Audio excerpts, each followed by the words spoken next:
So this week on Around the Mage Table, we're going to talk about what? We got the Dungeons, M0s have launched. Season 2 is unofficially launched. We'll have more on that next week. Yep. What else do we talk about this week? We're going to talk about... we talked about how Frank hates whale sharks. Yeah, we talked about that. Is Mythic Zero too easy? Oh my god. Yeah, there you go. What about we got the people who got banned in the middle of their raid? We're going to talk about that. I got a great one. Scrap rambles about the story or something all night long. That's a prediction anyone could make for any episode we do. Yeah, I'm going to ramble. Well, all that and more in this week's episode. Let's get started.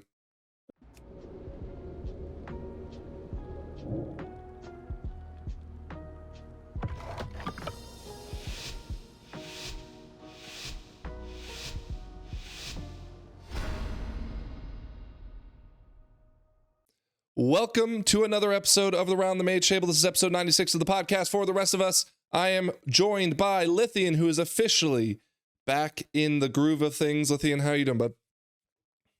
I'm sad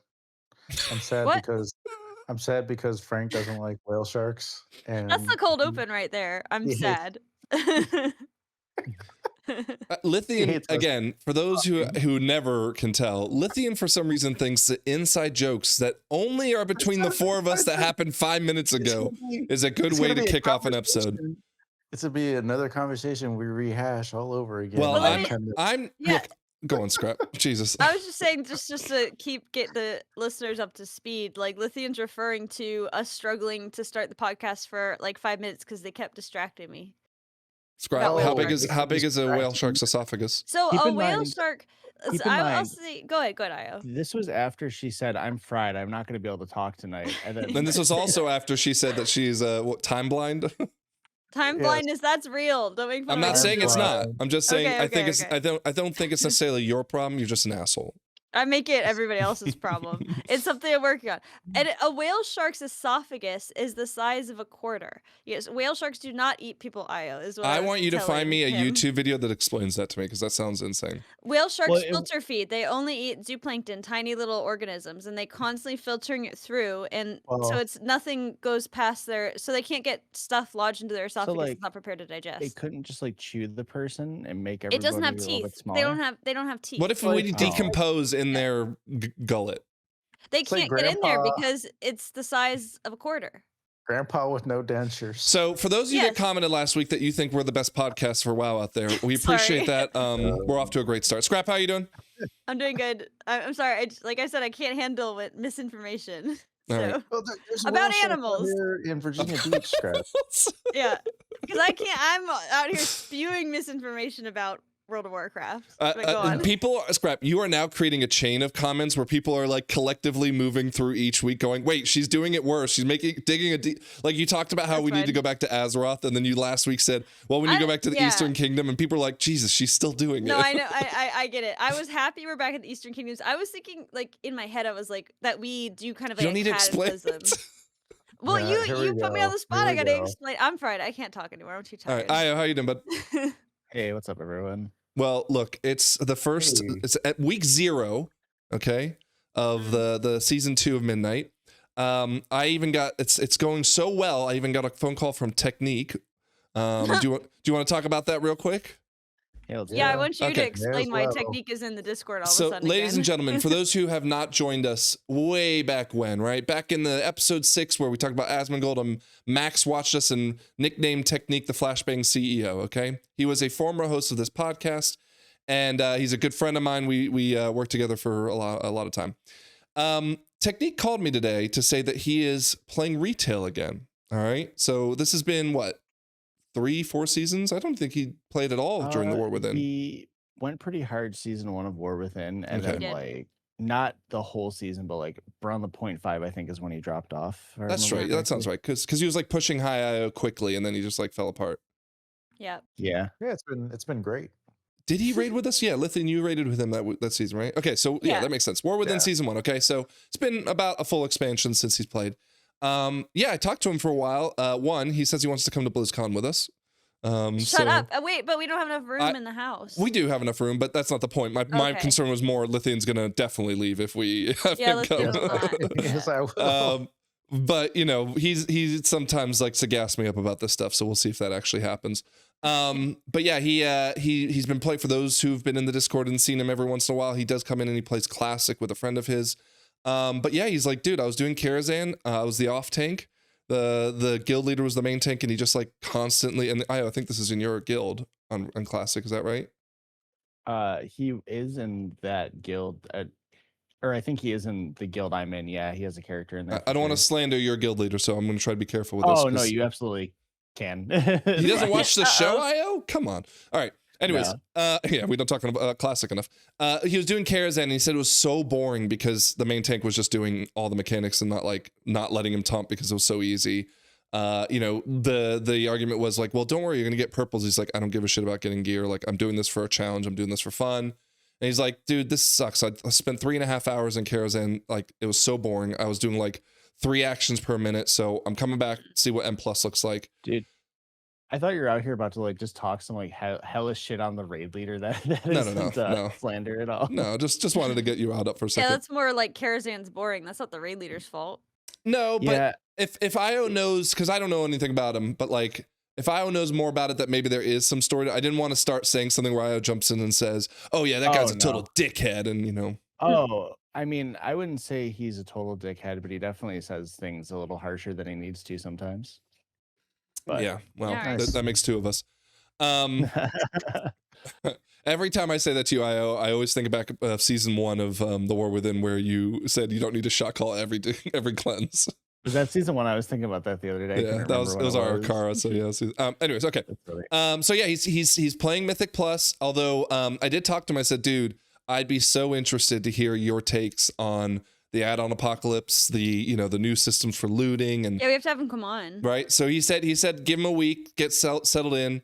I don't think he's gonna raid. He's not even ready to raid anyways. But it sounds like to me he likes the idea of just having a 30-minute like play session and I'm done. I don't think a lot of the reason why he quit in the first place was the fact that we required him to be there for raid Tuesday and Thursday, and he didn't want to have that much commitment. So Scrap, your tanking spot is safe. Do not worry. Oh, thank God. The thing I haven't started practicing at all. Yeah, no. Dude, I don't know what's worse. Tekniq coming back to tank or Scrap tanking? Dude, I'm telling you, tanking is easy. Scrap, you also said you were going to make a shirt of I was born to heal. Is that what it was? No, I want to do bring back dragon. No, I know you said that too. I know you said that too. Oh, born to heal. Yeah, I got a couple. There's 2 days of BlizzCon, so I need 2 shirts. So I gotta think about it. Well, no, you got your jersey already. Well, I'm gonna wear the jersey like open. Oh, over. Okay, yeah. Like, that's actually a good idea. Because it's gonna be warm, so yeah. I was gonna have like maybe a tank top underneath or something. I don't know. All right. Well, anyways. So for those who know Tekniq, maybe next week we'll have him back for an episode. And I'm sure he'll say some slanderous things. Yay. Okay.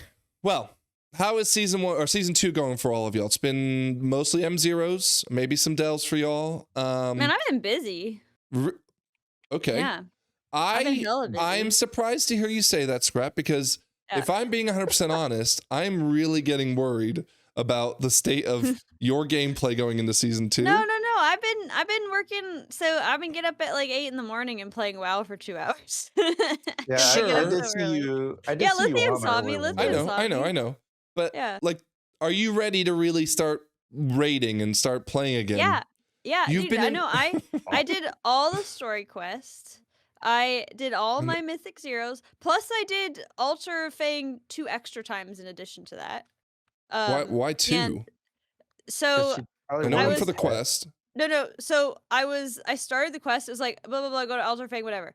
And I went and did it, but apparently you had to talk to somebody before you go to Altar Fang. So I had to do it twice. But I did get the pet. The first one I did was with a really chill group, and they were like, "Let's try to get the pet." And it was actually like really more involved than I was thinking. It took like a long time. Is this the secret pet that's in there? Yeah, it's a secret. Yeah. You turn the mini boss into a little creature. So I was joking. I joked them. I was like, "Oh, cool, Mythic Plus speed strats, right?" Because you don't have to fight the creature, but it took so fucking long to set up. Like, obviously, you couldn't do it. It took an insanely long time to set up. It takes everybody in the group to do it. So. Yeah, everybody has to find something, and it's like once you found it, you can't help other people find it. Like, you won't be able to see them on the. It's involved. Look it up. It's fun. The pet. It's really nondescript or not very cool looking or anything, but like it was fun to get. So I'm gonna rock it all season. Well, but and hold on, Lythian got the mount. Let's see what I did. You got the mount? Lythian got the mount too. Oh yeah, didn't he got the triple snake mount. It's so sick, dude. But so I did Okay. all my mythic zeros. I did 2 delves. That's not bad. You did I've 2 delves. done 3 side quest chains. Did you I do got 2-hour dad? no, I might not do that. I'm too At tired. all. At all. Oh, Well, I no. might jump in later. I'm gonna jump in later. All right. Me too, Scrap. Let's take a quick, because I did 2-hour dad last night, right? And Yeah, well, explain for the people who are tuning yeah. in for the first time, intrigued by whale shark talk, what 2-hour dad is. So for those who don't know, it's not a competition, it's an experiment, right? The hypothesis is that a 2-hour a week dad, right? So that's why we call it WoW Dad, is able to be able to get 3,400 in AOTC by the end of the season, okay? No, it's not they can, it's can you? Well, the hypothesis we're trying to prove is that they can, right? Because we believe. I don't think you can. Oh well, I do. Anyways, okay. So I mean, it's more probably you're right. It's more heavily split that they don't believe it, but okay. So yeah, I jumped in last night. All week I'd been like strategizing. How do I spend my 2 hours? And in fairness, it's not really a true WoW Dad scenario because like I already play a lot. I know a lot about the season. I mean, hell, I made guides for the dungeons. I know like a lot. And the DPS in these dungeons were atrocious. So like those are the people that should be doing this. But anyways, I was trying to strategize all week. Like, okay, do I do delves? Do I do world quests to get this? And I just said, fuck it. I'm just going to like enjoy the first couple of weeks, just gear up and do dungeons. The thing I like. I jumped into a dungeon. I did, I think 5 total dungeons in the 2 hours, which was good. It wasn't too hard to fill up groups quickly. In fact, I did a group, what was it? Ruby Life Pools, I think. We did Ruby Life Pools together.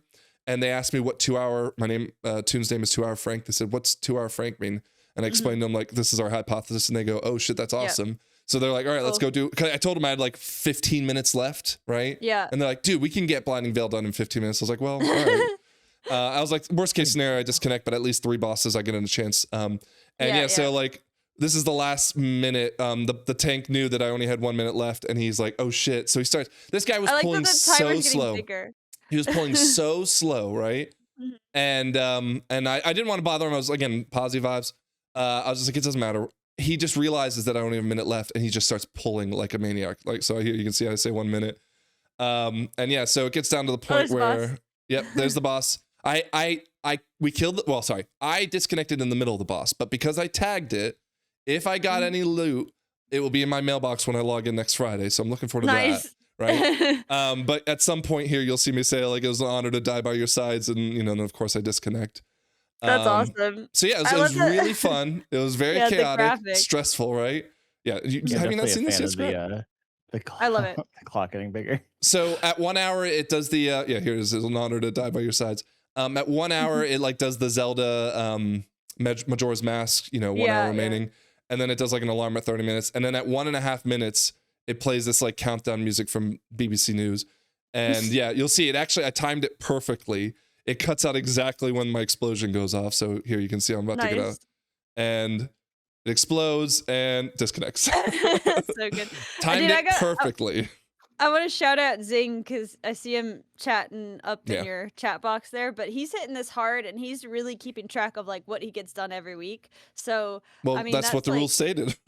Yeah, but I mean like he shared it and stuff at the end of the week. Like this is how many dungeons I did, this is how much item level or whatever. And I was like, that's really cool. So I mean, I think my participation in this is gonna be very soft. Like I'm not trying to really I get it. I'm just gonna play it naturally, but it's good to see that what like Frank and Zing are trying to maximize like how much can they possibly get done in 2 hours. Does soft mean that you're just gonna cheat later? Is that what that means?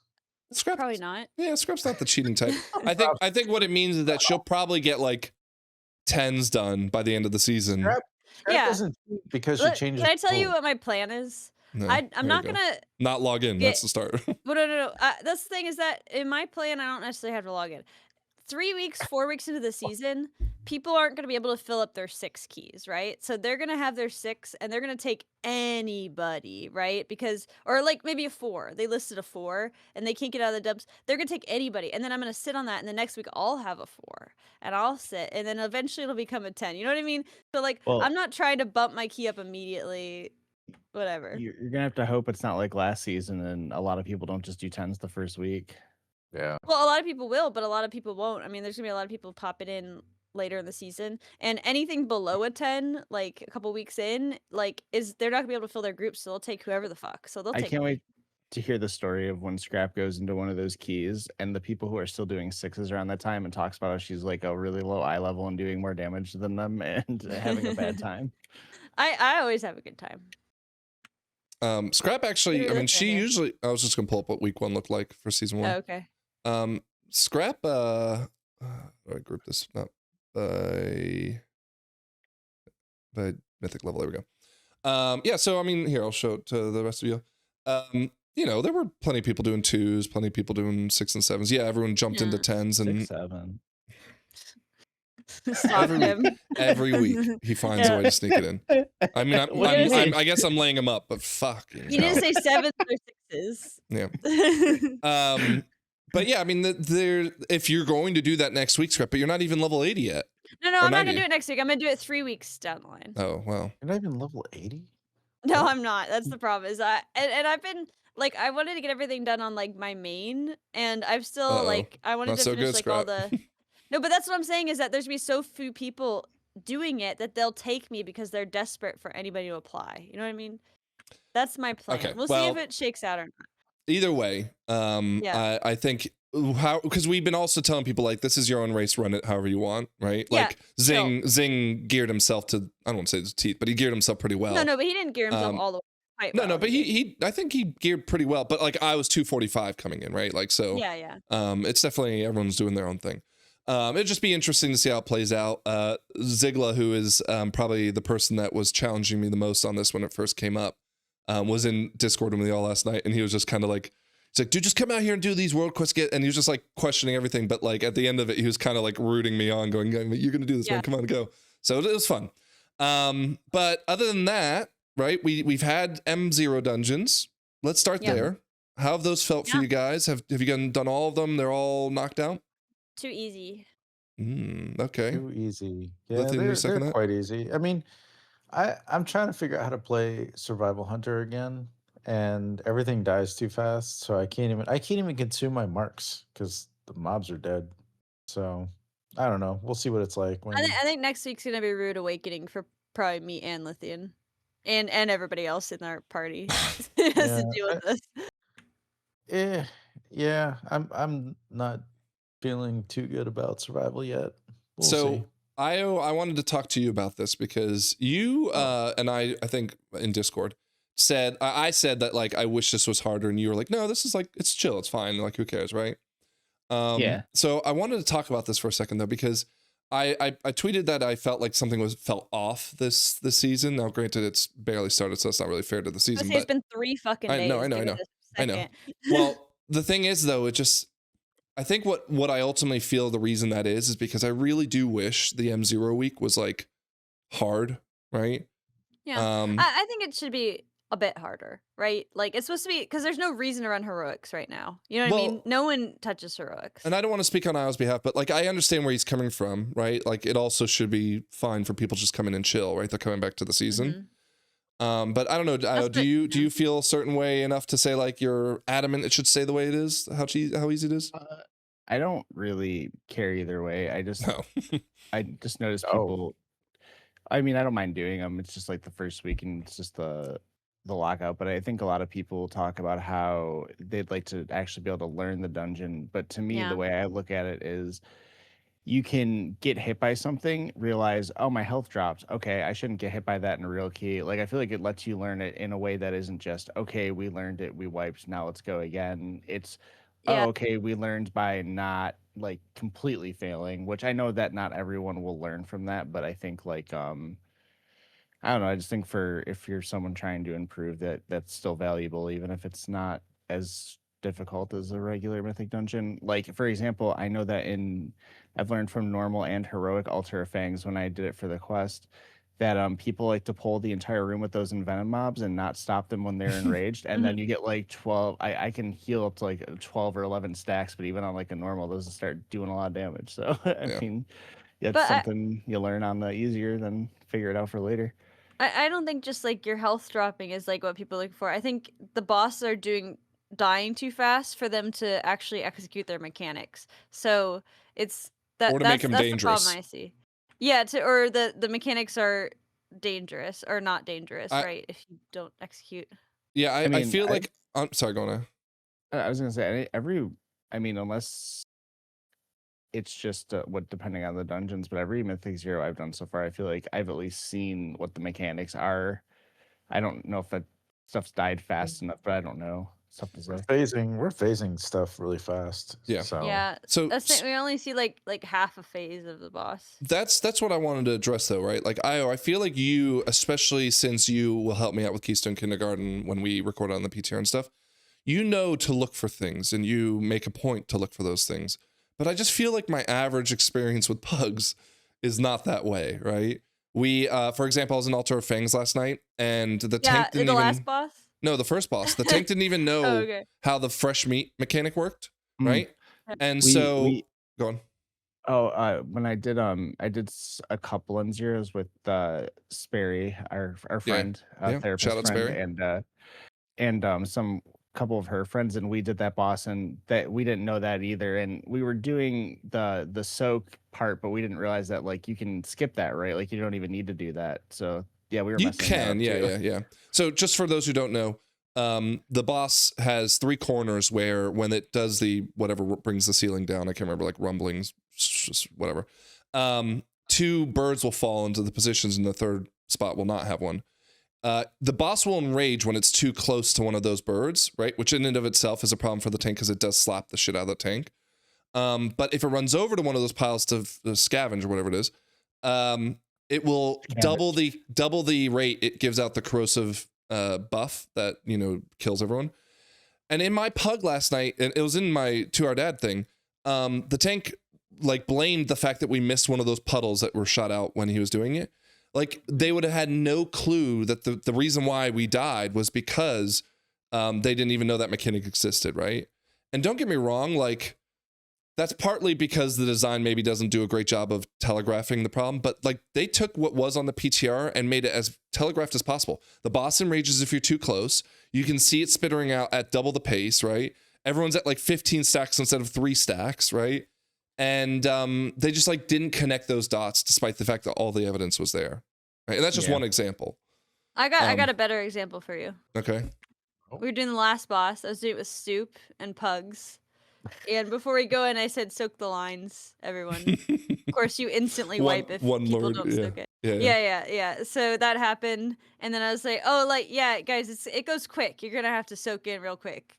But I think but that's actually the opposite. Like that one does a good job of telling you this is something you have to do. Here's what it doesn't tell you. So we wipe again, and then one guy says, "What do you mean by soak?" And so I had to explain the concept of soaking. I was like, "You are the shield that's going to interrupt the line from hitting the boss. If the line hits the boss, we will die. So pick a line, stand in front of it." I was like, "What the fuck?" So Stu made his Mormon joke when you said that. Yeah, exactly. Yeah. Sorry, Mormons. He's a former Mormon, so he's allowed to say it. But I mean, when Soup is the one explaining the mechanic to somebody else, you know that there's a low bar for these. Pugs, but like, right? What else? I feel like there was some that even that's actually one of the reasons I think after before I made that tweet was after our night we did the world tour of M0s because. I was trying to tell you guys the mechanics that we'll need to know for M10s or whatever. It's so fast. But like, I couldn't even get it out before it was already dead, right? Yeah. So next week, I'm gonna be that guy that's saying, Frank, what do you mean by soak? So just like be prepared for that because I don't know when you're talking about that first boss with the fucking mechanic. I'm like here, like I don't know what they're talking about. But that's why I want the really drawn out M0s because that's the perfect time to like. Literally look at every poll and say, hold on, let's talk about this. No, because we will be in a time dungeon then. So what? Yeah, we get penalized. It's fine. Yeah, well, it's fine. We deserve it if we didn't do the We're not going to do that is my point. We will just run headfirst into it and hope that I can explain it quickly. That's what we always do. We did the world first 2-hour Niltheris. Like it's tradition. we do a key that takes way too long. Every season. Every season we push way too far and we complete. That's the thing is that everybody was saying like, oh, like I had like a 95 complete rate or like time rate on their dungeons. Not I us. didn't. I know you guys didn't because we complete a lot of dungeons. We Yeah, don't remember just I rated fail. my versatility or whatever it was Yeah, your versatility was in the fucking shitter. I mean, I think mine was like 85 or something. Like it was significantly lower than everybody boasting like 95s and stuff. That's because we stick with it. Like we That's will right. learn the mechanic and we will do it over and over again until we get it right. Or we won't learn it. Or we and won't learn it and we'll do it. It's fine. We'll We'll do it still do it again. over and over again. So you're saying though, you two are saying, because Io seems to be on the side of it's okay, like just let's have some fun. Which again, I think for Io, Yeah. it's working really well for him, but I just don't feel like there's a lot of Ios out there, right? For me also, like, I mean, you say I haven't played much this week. I have put in a couple hours a day, like at least 3 hours a day. Well, on you this week. fooled me More than because you've been gone. Like, it's scrap. This is the Well, time of the year where we're yeah. all in Discord. Now, granted, Lythian's been Right. getting his stuff set up, right? But like, you missed 2 Hour Dad, right? You missed I you was missed the Big online Walk during night. 2 Hour Dad.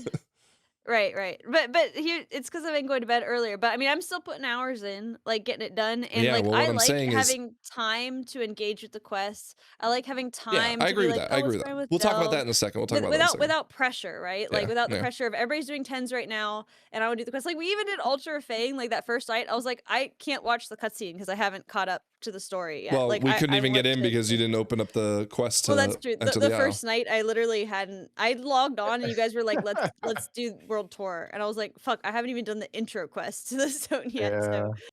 So, good thing they gated that. No, but like, so do you two feel like you're happier with it being the way it currently is versus like again, like think of yeah. hard mode Tazavesh, right? How much fun we had in that. Yeah, I love that, but I will say two different conversations, two different opinions, right? I don't like that there's no reason around heroics. I liked where like this level of difficulty was heroics, and then Yeah. Mythic Zero was like a little something extra, right? Well, like, it adds the extra abilities because heroic doesn't have all the mythic abilities. But like, let's say heroic was, difficult, reasonably difficult, and then Mythic Zero, it's like, well, the mechanics even make it worse, But right now, Mythic Zero is a fucking breeze. So heroic is like, don't even bother. It takes you just as long to do it, probably just because you're just running through the whole time, right? Yeah. So I think that there needs to be a reason for heroic and a clear distinction besides just the mechanics, but like an actual uptick in difficulty between heroic and Mythic Zero, so that people there's a breakdown of like you do what you're comfortable with. Right now, everybody, CE, World First Raiders, whatever, everybody's capped at zeros, and it seems like, why can't we have something a little bit harder week one? It doesn't have to be time consuming, it doesn't have to be endless, like Yeah. it doesn't have to be Mythic Plus, but like, could we have something a little bit harder, to It's sink not our even- teeth into? Yeah, it's not even an eye level thing because again, on my 2 hour tune, No. which was 245, we were still blasting. I got 5 dungeons done in 2 hours, and Yeah, that was with me pugging most of the groups. Yeah, exactly. It just seems like that could be there. Now, in contrast to that, I'd be fine with like 2 weeks of like this chill, like dip your toes in sort of thing, because I yeah. want to do all the 2 weeks. side quests. I want to I'm so hungry for get the harder bells. content. Well, harder content too, but I mean, I like it to chill content, whatever. We're gonna have hard content like more than you bargained for next week. So, like, I want to finish the story quests. And I agree with that. I agree I'm that fine the with that. M0 week makes sense, right? Gives you that time to on ramp whatever you want to do that isn't the competitive, grind, right? It's nice. I agree, but I don't think that has to be a pullback on why M0 needs to be so. I just worry it's not teaching anyone anything, and it's only going to No, make it's next not. week more fucking frustrating. But you know what? Next week we're not gonna have to engage Scrap. with any pugs because we're No. gonna be in a group together. No, remember we did that shaman for Magister's Terrace. Remember my was my like most week toxic 4. moment, right? Also. That's what I'm worried, and it's gonna hurt my posy jar. Okay. Right. But you're not. Well, I guess you're gonna have to do it on your dad character, but like. Yeah. You're gonna have to just do that with me. It won't be as bad, right? Like, so Do what? Yeah. Do what? Scrap, let me ask you a do question. a 2-hour dungeon. How ready. tired are you right now? I'm so 'Cause, tired, dude. The 'cause second this you- ends, I'm going completely to bed. You haven't paused. I can't even get a break in, man. No. Well, Okay. get in. What do you want to Yeah. say? You gotta cut in if you want to get in. All I'm saying is Oh, I have something to say about it. No, just- I'm just kidding. all I'm saying is I think this week is a good way for people to get introduced to the dungeons and find their footing. But I do think next week as they do those harder keys, they are gonna get they're gonna die a lot. Like people are gonna die a lot, and they're gonna die to what we think is stupid because Frank knows the dungeons and he knows how to yell at us so that we don't do the stupid things. So I'm fine with the content being pretty easy the first week, but yeah, I'm ready for some harder content too, though. Like Yeah. I need something where mobs stay alive long enough to where I can actually get a full rotation in, because I feel like I'm not even learning how to play survival correctly. So I definitely anticipate like a lack of kicks next week a lack and of an excess of ROPs. So just like prepare for ROP that. for no reason. Jesus. Frank says, Jesus. I'm hold feeling your it out. ROP. Scrap for Scrap this. is going to cause Rot the happy. crash out, because there were literally like 3 or 4 different times this week, and you can see it on stream because we streamed it, where I was like, oh, there's a ROP opportunity coming up, and Scrap before I like, hey Scrap, I want you to, and she would go ROP it, and like just fucking ROP everything out and make everything split up and just like mobs over here and over there. You say raw opportunity, I say no mo. Like, Yeah. let's go. I just It's like hero. out. Whenever we say hero, and you're like, wait, what? You want it now? And you're like, no, wait, we're just trying to. Yeah. Oh no, I already pressed it. So yeah, you guys, there is a she bet in of Frank saying he's not gonna crash out like the entire season. I would definitely put your money in on that one, because 100% we've gonna already crash had out. some. Oh, it's a Shih Tzu. We've already had some pretty close Jesus. crash out calls. It's so easily distracted. No, it's I not see that. a dog, really I don't. pointed I out. feel like if anything, I got frustrated with, like, I'm trying to say, make sure you guys stun this, and no one stunned it. I'm like, well, that was a waste of my time. I can definitely see. I remember last season, Frank, you being like, "We need to call our kicks. Why are we doing the kicks? This kick needs to be done. Why didn't you do the kick?" I already feel that rising in my blood, like playing as a healer. Like I'm just seeing stuff go off, and I like can't do anything. Like it's already making me so mad. You can ROP and you can stun. But then I get yelled No, at. paralysis. You just need a paralysis. Paralysis is your thing. You could also, It doesn't work on everything. No, I know. And again, Scrap, I will never look to you as to say, why didn't this get handled, right? I might say, hey, did you know you could paralysis that, right? Like, okay, so for example, the mob that I asked you was talking about in Altar Fangs, the ones that evolve, right? Yeah, those ones are brutal. You can leg sweep that, or you can paralysis it, and it will stop it from evolving, and that's a huge savior for your healing, because when they evolve, and granted you can burn the shield quickly, yeah, they mass envenom. They hit everyone with it all, like, oh, just spam it, right? Yeah, so I don't know what on higher keys, when that thing, because you know the shield can burn quickly, but on a higher key, especially if no one's paying attention, that thing will just get like 6 casts off and really fucking I feel like on a higher key, if that goes off, it's like if like a shadow bolt volley went off, it's like, oh, GG on that pull. Like it just like can't go off, I think, on a higher key. All right, well, what's y'all's favorite dungeons? Ooh, you guys go first. I want to say the older ones. I'm really excited about. That's so sad. You guys go first. Let me. You guys go first. Go first. I'm thinking. I want to think about which was my favorite. You guys go first. I don't know. I know this is not everybody's favorite, but I enjoy like Ruby Life Pools because it feels pretty quick. The new dungeon is okay. I like some of the mechanics that are in there. It's kind of fun. And I'm at 100% on the second boss of someone missing the interrupt of the 3 interrupts. 100%. You're 100% of the time that happens. In Pugs, it Oh, happens oh, 100. yeah. Like every time he casts the 3, 1 goes off. And again, it's not like I'm not sitting there. Like I'm saying, I've got the first one. Who's got the second one? And then like I'm just like, well, cool. People are like, who's this fucking guy raid leading in M0? Probably like, what the fuck are you doing? Well, they'll care when they have a 20% damage loss, because that's what happens, and it stacks. Right. I mean, to be fair, we did wipe a couple of times on M0s because we were goofing around. Yeah, I thought we only had a full wipe once, and it was on the Shadow Zool mob in King's Rest, because again, I said someone go stand in that. Okay. I was standing in one. None of the other 4 of y'all did. We definitely had some deaths on this poison one. Do you count a full wipe? Do you count a full wipe as Scrap dying and us not having a battle res? No, because you know that's well, I have the battle res. Oh, you mean don't have No, one I up? mean, like, Okay, he's gonna have one up. Yeah. Anyway, We did that's finish a my couple Oh, yeah, bosses with her dead.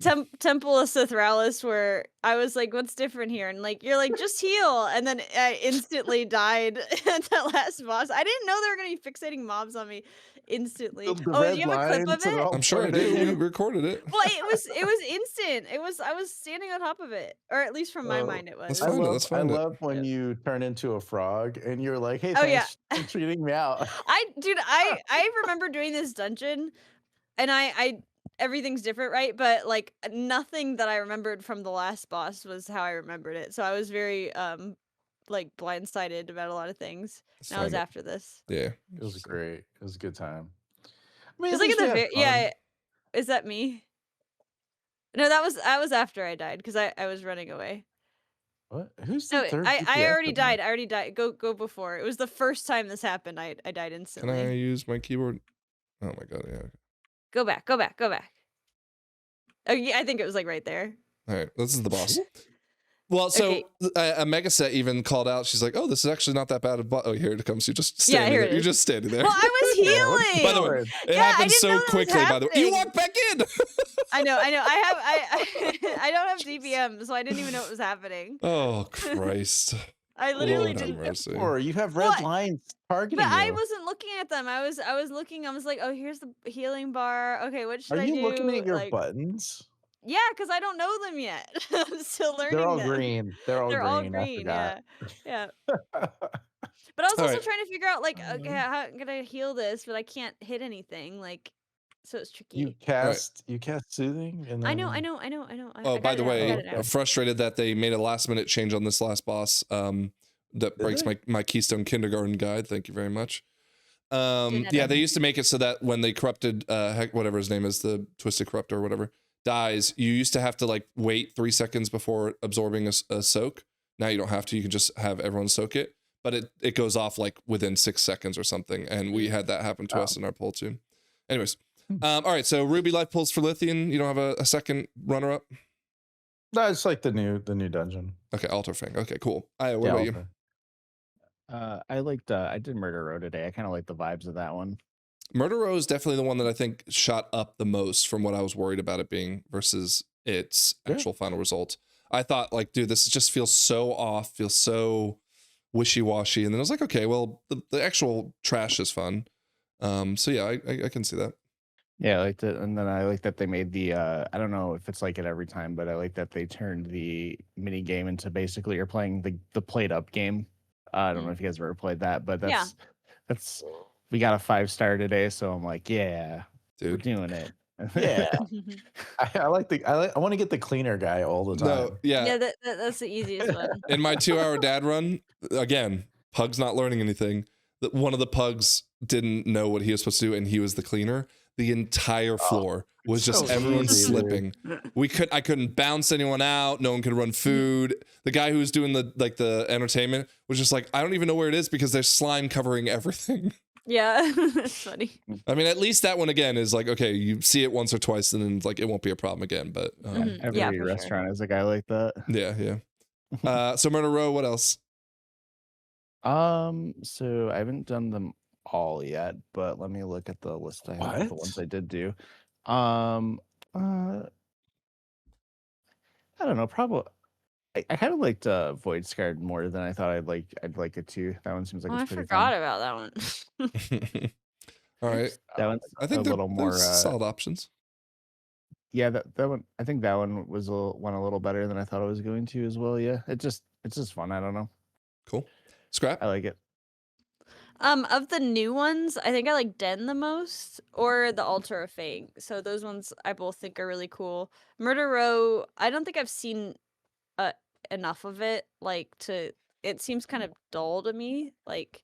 But I'm sure when the mechanics are in place, I'll have more of appreciation for it. For the returning ones, I'm really fucking hyped for King's Rest. You know I love King's Rest, so that's the one I think is gonna be my favorite this season. But I also love Ruby Life Pools and Temple, so it's gonna be a good season. So Scrap just listed 5 of the 8 dungeons. Great. Yeah, no, I said Den. I said Den. No, you said of the new ones, Den and Altar, and then you said King's Rest, and Temple, of the and old Ruby. Ones. No, and of the old ones, the King's Rest, number 1. Okay. King's Rest and Den. Number too. one. I think I agree. The Den of Nalarak is probably my overall favorite. I feel like the vibe and that last boss is hopefully going to be fun. Although again, a pug killer for the first couple weeks. I don't know. Everyone seems to be big on Altar of Fangs. I'm not really sold on it. Fangs. I don't know. I think it's hype. Like it's really cool looking on the inside. I don't know. Maybe it's because the trash mobs just seem so like most of them are pretty flippin' brutal if you're not doing it correctly.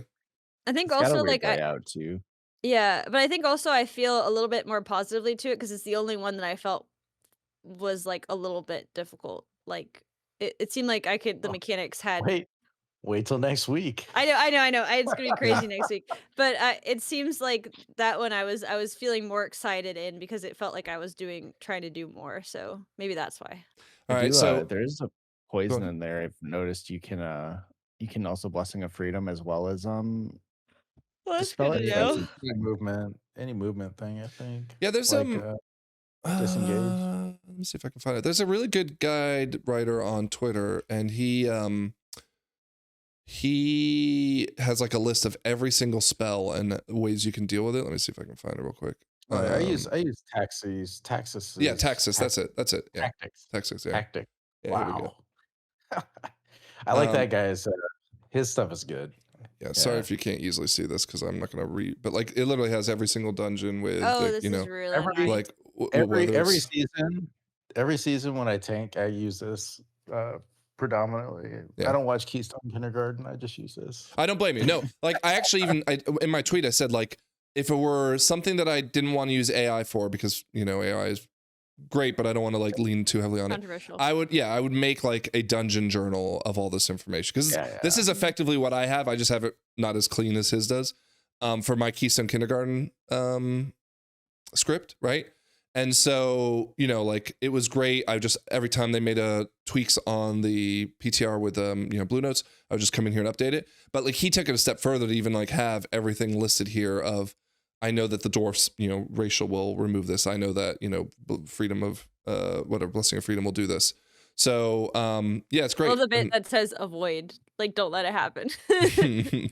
So yeah, like, again, Tactics on Twitter, awesome stuff. So shout out him. Yeah. All right. So then the question, my other choice is Temple. I think Temple's going to be a banger. I don't know. I just really like the last boss. I know a lot of people, it's like polarizing, but I like it. All right. Do you think that we are going to be blessed with 2 killer M+ seasons in a row now that you've seen them? Yeah.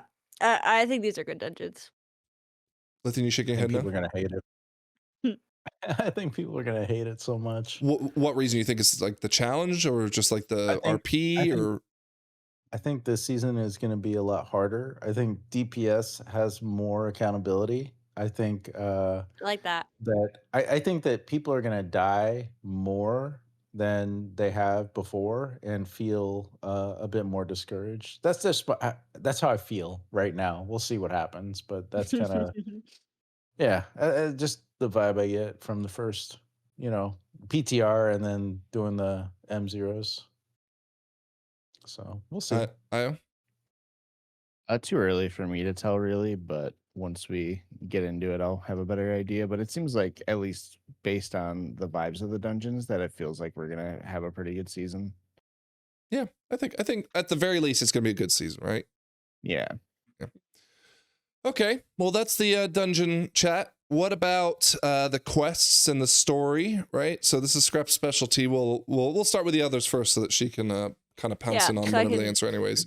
Yawning. Yeah, she's already ready to go to bed. By the way, can I point out this is why I'm very fearful of E-Team. It is, as of recording, 10:30, right? It's bedtime. We are 100% not doing keys after raid. That's out the window. Right? No, we're gonna do one key. No, we are not. We have Absolutely to not. Post-raid key. You are not. You are not going to be physically capable of doing it. I am. I'll be capable. I'm ready. I'm ready right now.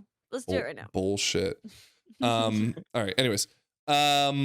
So Lythian, have you done the story quests? You've done pretty much everything so far? I did the story. I haven't done all the extra quests or anything, but the story was fine. I don't get into the lore. I don't get into things. You don't like have a dog in the fight of all the chaos of how people are feeling.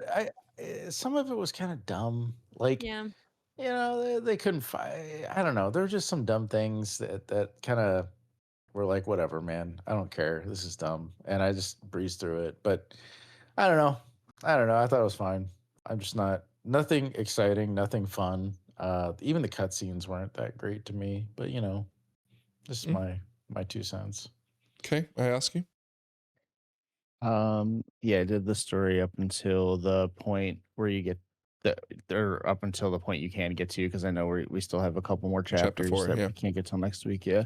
I'm gonna be honest. The story and the side quests, I really haven't paid that much attention to any of it. Some of them, like there's one side quest I know where you help this guy get his like childhood toy back, but he's a ghost, but he's also sad because you made the rock elemental sad, so you got to go help get the rock elemental friend. I remember that one, and there is another one I remember going and finding stuff underwater or something. But yeah, where you like reassemble his body and then he like turns into like something has blood swirling around him. I didn't understand what was going on.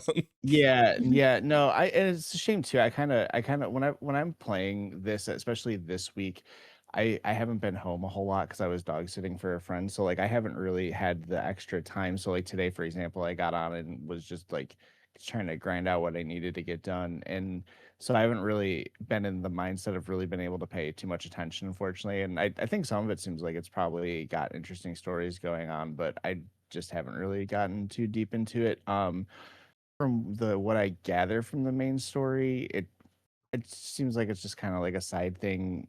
Um, I liked the one quest where you are going into like the past and you're kind of seeing like how Ulatek was summoned like the Oh, I first love time. I that part. thought that was a cool one. Yep. Ulatek seems like a cool kind of concept, and I really Ulat. like the Ulat. snake. I like the snake stuff, the altar of Ulatek 2 or Atal Ulatek or whatever it's called. Like just as like a world zone, kind of being down there doing some of the stuff for the weekly quests. That was a really cool place to kind of hang out in. So looking forward to like the raid. But it was really buggy though at the start of the week. I don't know if you had any problems. Oh, I didn't see that. Yeah. It was like a 50-50 chance that the incursions and the whatever variants they had just like weren't time. People were like jumping shards just to see if they could get it to work.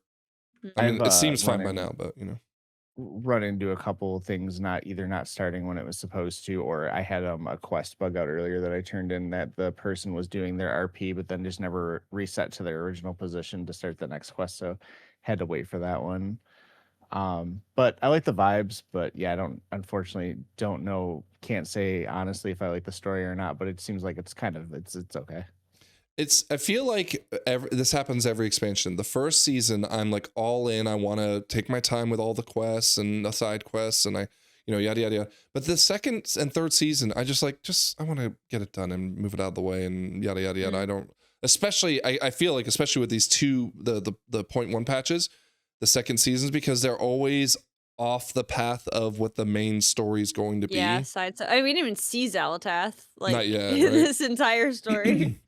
And then spoilers for those who haven't finished the quest, but it's already out. So, it's just it. So the second Zul'Jara got sliced by the Fang, and it's like, oh, it's some like, come on, that's not really surprising to anyone that she's gonna get sick in like a matter of minutes. She should have, like, again, it's one of those things, like even in game they should be like, oh, that was a very important dagger that was like glowing with blood or poison. I probably should be careful of whatever just happened to me and not just blow it off. Yeah, she's become a very bland character. I feel like Zul'Jara, like she's still defending her brother and still, I don't know. The brother's more interesting at this point. Like, well, and so, but I mean, he's gonna die, so who cares? Well, so again, people are now second guessing what is actually going to happen to him because, he's clearly having some second thoughts. He's sure, but he might be, wow, you could be saved by anything. God knows. Uther will come in here and be like, Rise champion, whatever. And then he'll be the new Anduin of the next expansion. But yeah, like I just feel like it's fine. I'm hoping there's gonna be something really big at the end of the not expansion of the raid. I do agree with you, Io, that the inside the mountain area is for the most part good. I'm having a good time. I'm not expecting a lot of it. I like visually, the inside part. Yeah. Although it does seem like thank God I'm a tank because you can't walk without some elite trying to kill you, and I don't really care There's because I just guys walk who in. can disguise you and you can Yeah. walk through and be invisible. Like there's NPCs that will let you walk through. Have you guys done much of anything with the talent tree in there? We didn't really talk about this a lot on the podcast, but What there's like talent another tree? there's another talent tree. I got 1 point. That's all I did. I got 1 point. I got a decent amount of points in there. Where, I don't even know about this. There's the altar of Ulatek scrap, and it's I haven't done it. the Do I cursed need to do it? coins. No, it just helps like world No, you don't questing have and to stuff do it. better. Oh, then I'm not gonna do that. Yeah. It's not like you're Omnium, but Yeah, I thought you were totally- saying there's another Omnom portfolio. No. Luckily, this is just entirely optional. And, yeah, but yeah, like I've only gotten 3 points. I don't know if you have more, but you can technically continue to farm it because you can get 20 coins per thing, but you need like 3,000, 4,000 for every point. Yeah. You get the coins, and then you can find these little knickknacks that let you go to like these treasures that you can find that will also give you a point too. So those you don't need the coins for. Yeah. But Scrap, I haven't heard your opinion. How are you feeling about the story? You're Okay. paying close attention, yeah? Yes, I'm critical. I'm taking it in. I did it not in Discord, just like by myself, listening to the music, Which you usually do, yeah, listening to the dialogue, hearing it. And I think it's okay. I wouldn't say it's bad, but like my bar is very, very, very low right now. Just because they haven't really shown me capable storytelling I feel like you'd in a be while. more critical though, just because you're like, No, this let me get into it. I'm just Okay, saying sorry. that was my feeling coming out of it. I was like, that was fine. Now I absolutely think this is like a Korthia Koresh tier zone. Just because there's not a lot to it. It's not very big. I think the inside place is super fucking cool. I wish kind of like the whole zone was inside like that, like that cave zone in Dragonflight or something, because it just seems like the rest of the island looks just like copy paste Zolomon Part 2, but like with green water instead of plain water. And I've done a couple of the side quests, but it's just like there's just like ghosts. I mean, I'm just thinking about like last expansion, Undermine, where Undermine had this cool drive mechanic and like these really detailed environments. Undermine's a banger of like everyone wanted to see Undermine to begin with, right? I know, and that's a high tier. I'm placing this on the list, and this is lower. And how can you not compare it to the expansion previous? I mean, the expansions we get should be better than the ones that we just. Well, compare it to the one of Dragonflight, the cave one. Underground one. I like the cave one. I like the cave one more than this. I thought that was the first time we had like an interior zone like that, and it felt really fucking cool flying around, and it had a lot of varied environments, a lot of cool creatures. This has a couple new creatures, but they're all mostly kind of snakes. Like I'm thinking as a hunter, like what are you taming? Okay, that's just like zone vibes. Passable, but like really forgettable. I think this one's gonna be forgettable. Okay, now story-wise, I really think the characters are all falling completely flat. Like Liadrin is just following. I don't even know why Liadrin's there. She's just kind of like. I generally think it's like a love interest thing that they're trying to like slowly build up. I don't think so. Like with who? With Zul'Jara? Yeah, Zul'Jara. What the fuck? I don't sense that at all. That would be hype. I would be fucking hype about that. I don't know. Tell us in the comments if you agree with me. She's literally just kind of there just to say like, oh, Lorthamar like doesn't care about this, and I feel sad about that. Like Lorthamar doesn't show up at all, which is fine. But Liadrin's just there to pop her head and be like, yeah, sorry, the elves, can't help. She doesn't say anything. Zul'Jara is just there to get stabbed and then fake die. And then fucking Orwena is not Orwena is the Herondar, right? Yeah. Okay, I was trying to for a second I was like, that's not her name. Yeah, is like I cannot stand that she has not developed any character like at all whatsoever since we've met her. Like she literally is just a device to kind of push the she is the MacGuffin, right? Like she's just like, oh, the planet is I'm getting a vision from the planet that we have to go over here now. It's like, okay, I'm getting a vision of planet that we have to go over there now. And based on the writing of the other thing, that will be what she'll say. Like, now we have to go into the planet. Yeah, she is just absolutely nothing, and I'm so exhausted by her and so bored with her. I will say what Io highlighted, that scene where you're going back as the priestess who like summoned Ulatek the first time. Like I was like, this is a cool fucking character. It's like you know, there's just this little section of story where you get so much story where it's like you step into the shoes of this lady, you see she's got followers who are like on board with her, who understand what she's trying to do, and it's like, okay, like she needs to like make this huge sacrifice to try to like fight this like Black Empire type shit. I was like, this is fucking cool. This is hype. And then it was over. And then Orwen is like, okay, now the planet's only has to go over here. I'm like, oh my God. But that's the thing, when you glimpse something that's really cool, like this Black Empire stuff and giant snake god summoning, and then you go back to this like, oh, she's has this really slow poison that's only gonna like, you know, that it just is like very, very bland. So am I disappointed? No, because I didn't have a very high expectation. But I hate to compare it to a previous expansion and say this is worse. Because it's supposed to be better, right? If you're getting expansions, they should improve upon the past. So yeah, that's my take. Oh, what? They don't have to improve. I think I think they Orwen is should. one of those characters that when they kind of decided they were going to do the World Soul Saga and broke up the War Within, I feel like a lot of her importance just kind of fell to the wayside. We can't keep using that though, like where they can't say like, okay, I get it, they had writing room issues. It's been like they can't. I can't just keep taking that as a valid excuse that like, well, oh, here's the her thing. I writing wasn't room making issue. an excuse. You didn't let me finish. Go ahead, Aya. But like I don't like that has continued, right? Well, no, here's the thing though. You come up with this plan and you go, okay, so this story is going to go through the War Within. The last zone is going to be the Herondir zone. And then, or no, either the second or last zone is going to be the Herondir zone, and that's going to lead you to the World Core raid or whatever that's coming up. That would probably have been like, in theory, the final raid of the War Within. And now she's just pretty much waiting there to fulfill her purpose again. Like, yeah, sure, they could have been like, oh, well, let's find something new for her to do. But the realistic thing is they didn't really have anything else for her to do. So yeah, so don't do anything with her. Like, no, she no is the MacGuffin her. Though. You're right, Scrap. She needs to be. She is the MacGuffin. Yeah. She needs to be the person who will propel us to the World Soul, right? I know, but she's not interesting and doesn't have any character at all. No, what whatsoever. I love about her is that she's really bad at being. I'm not going to say the hero, but she's really bad at being like the help that she's supposed to be, right?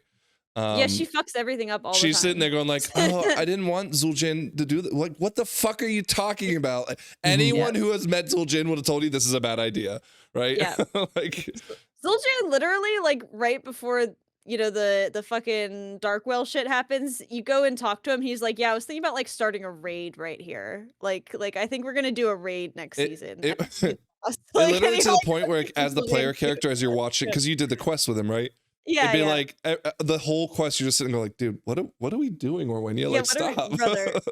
Like, literally, that's how I felt the whole time. Is I felt like, why am I here and doing this? Like, I'm supposed to be fighting Xal'atath. Like, I don't care about this. Like, honestly, you figure it out. This is your problem. Like, I sorted out the thing between the elves and you guys. Now, if you guys want to self-destruct, I don't see why that's my problem. Like, low key. It's a side quest. It's a side quest.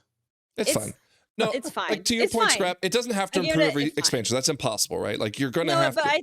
I think it's just a question of, is it serviceable? Like, are you satiated by what they're giving you?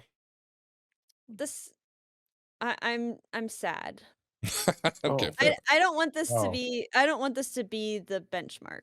I want them to do better than this. Fair enough. This is a low tier. It's not good enough. It's not good enough. It's not good enough for me, but it's serviceable. Okay. Yeah. I felt like I had another question I want to ask about that, but anything else on the story and the setting? Well, what do you think, Frank? Is that how you feel too? I didn't like the Dragonflight cave zone. I felt like it was just so like, you could point in a direction you wouldn't know which way you were pointing, right? Whereas this one, disorienting. Disorienting, I guess. Yeah. Whereas this one, like, you go into the mountain, and I mean, there's like a mile of hallways that do nothing, but once you get in, it's like, okay, I see this big chamber and I get it, and I'm happy with that. I want to say the mountain is very fucking cool, but inside. Most of the zone is not the mountain. Most of the zone is dirt and Green River. No, I'm okay because there's load. Yeah. The hallways are there because they need to be able to load the zone as you fly into it. But, like, you know, I'm okay with even the stuff outside of it. I agree with you, Scrap, that it is a little bit copy and paste, but that's fine. I don't care, like, whatever. The thing that drives me the most crazy is having to fly there. Like thank God we had the Endeavor in our neighborhood to give us the portal there. Thank Christ. I've just been flying there. Yeah, it's not that bad. It's close. I usually just use the wormhole to go to Zolamana, then go there from there. But it's still not that bad though. But anyways, I think it's serviceable. I'm not energized by it. I'm hoping there's something really good at the end of the raid, right? Well, even if it has nothing to do with Zaltath. Yeah, think about what great things was at the end of the last raid. We had a wee Windrunners moment. That doesn't bother me near as much as it bothers you guys. That storyline isn't being picked up at all. No, she just dropped that. She told us it wasn't going to. Sylvana said, like, you won't see me for a while. She's literally some degree said that. Wow, what an exciting lead-in that everybody's gonna forget by the time it's relevant again. Most important thing is that the content everyone's excited for, the M+ and the raid, both look to be pretty good. Yes, so. I'm excited. I gotta say, I love the aesthetics of this, of like the interior zone. I think you're gonna like the raid. Temple. Yeah, the raid, honestly, first season, banger. Absolutely great raid. I really liked the first season raid. So the M+ season and the raid season, I think it's been really good. I mean, you said, Frank, we're gonna have 2 great Mythic Plus seasons in a row. Dude, the last season War Within was fucking awesome. We had the double Tazavesh, so this is like gonna be a 3rd awesome Mythic Plus season in a row. Like, I'm hype about that. But I do feel sad to see something I used to really care about, like me becoming more and more jaded about, just as they continue to kind of like disappoint and pass and serve us passable content that doesn't get me very excited. Well, here's to hoping that the content of story will be amazing in the 3rd patch, but Undermine was so good. I'm just saying, Undermine, I was like, damn, is this a benchmark for patches? No, and then like, they gave us fucking Koresh. But like the story though, Scrap wasn't good for Undermine, right? Like, but we were resolving another race's story, right? And Zaltath, like, wait, what's she doing here? And Galliwix just gets crushed, but whatever it is. But it had a lot of character and love, maybe not on the main path, but just like there was lore, just like and maybe there's a lot of lore strewn about this island. Again, I haven't finished the setting was phenomenal. I will give you that. But Undermine just had so much care go into it, and there was so much to look at and see, and there was just like a whole drive mechanic and stuff. And then you have ones like that. I also put fucking Zereth Mortis up there with it. I know people are half and half. They don't like Shadowlands, whatever. But I thought Zereth Mortis was a really cool, giant, exciting zone with a lot of cool new stuff, a cool art direction, whatever. So like that's one I hold in high esteem. Undermine as well. And then there's like the Korthia tier ones, Shadowlands, and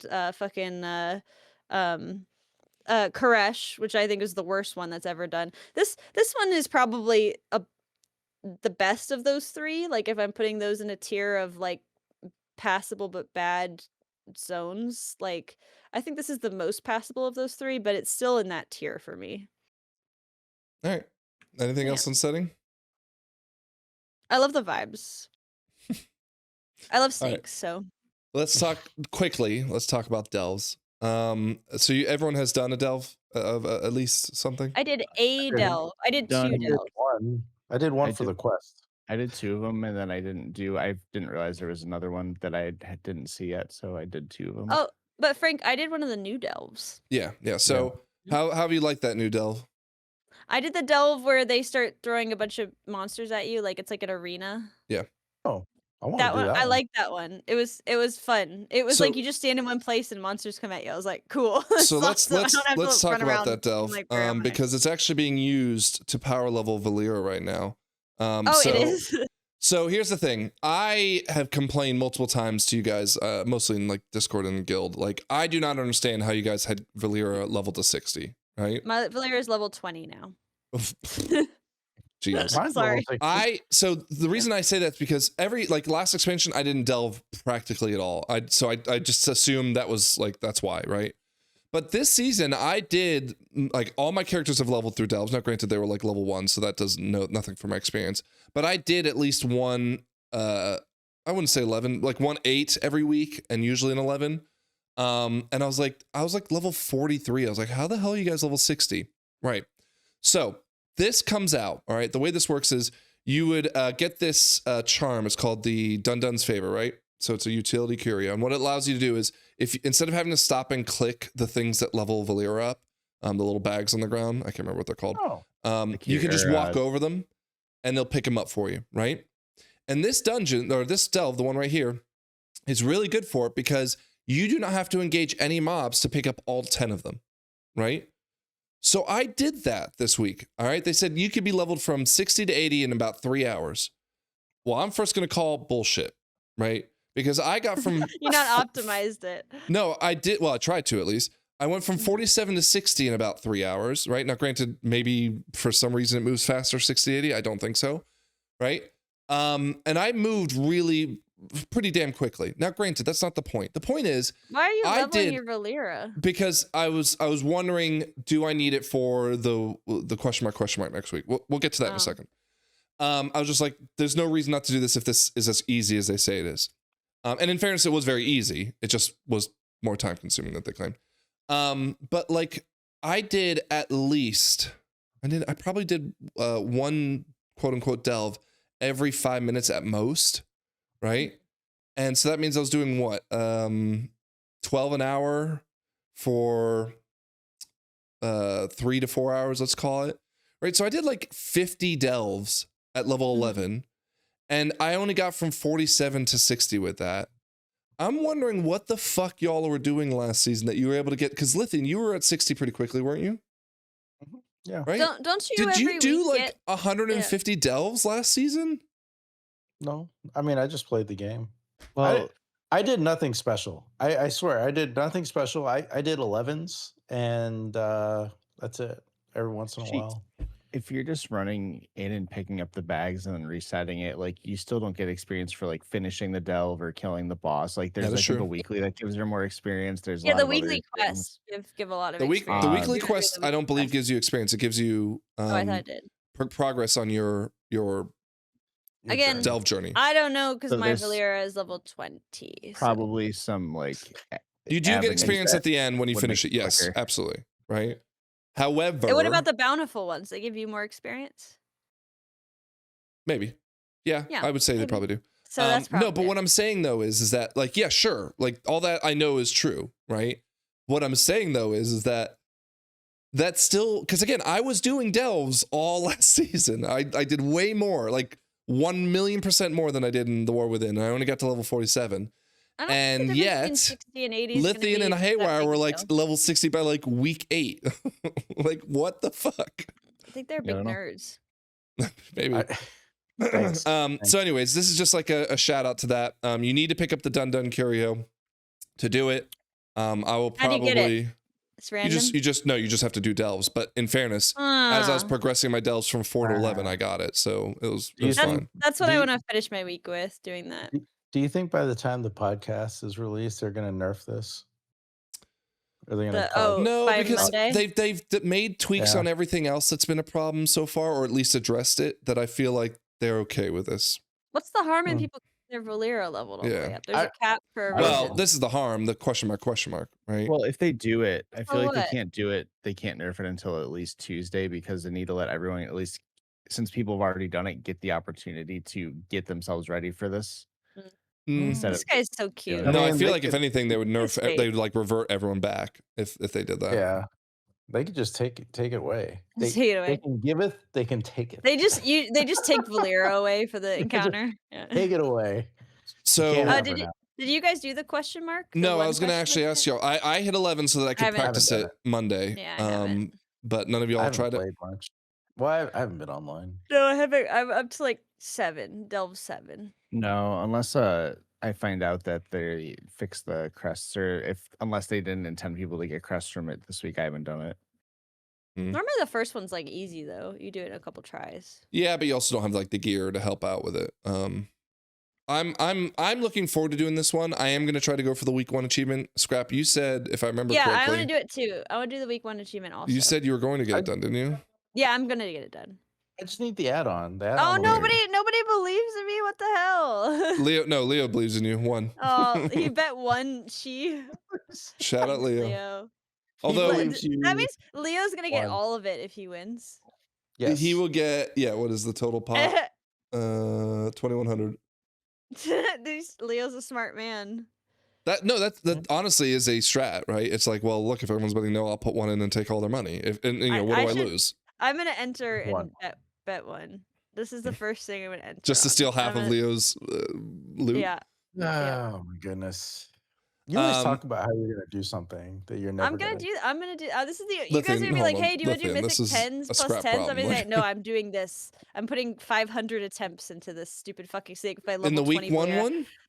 Let me tell you that my Valeera at level 20 does less damage than me on my healer as a DPS. So let me tell you, there's no way you're putting 500 pulls on this week one because you can't even get your character leveled up to do WoW Dad, let alone. No, but you don't know how I do pulls. Lythian watched me play Elden Ring. Like I just go and go and go. Like, I think you're gonna be in bed by 10:30. I'll do it in the morning. That's true. Yeah, you can do it in the morning. Yeah. But nobody can bother me. Are you guys in any? I mean, the thing I'm a little disheartened by Delves though is like this is effectively more of the same. There's nothing to make Delves feel. When's the Super Delve coming out?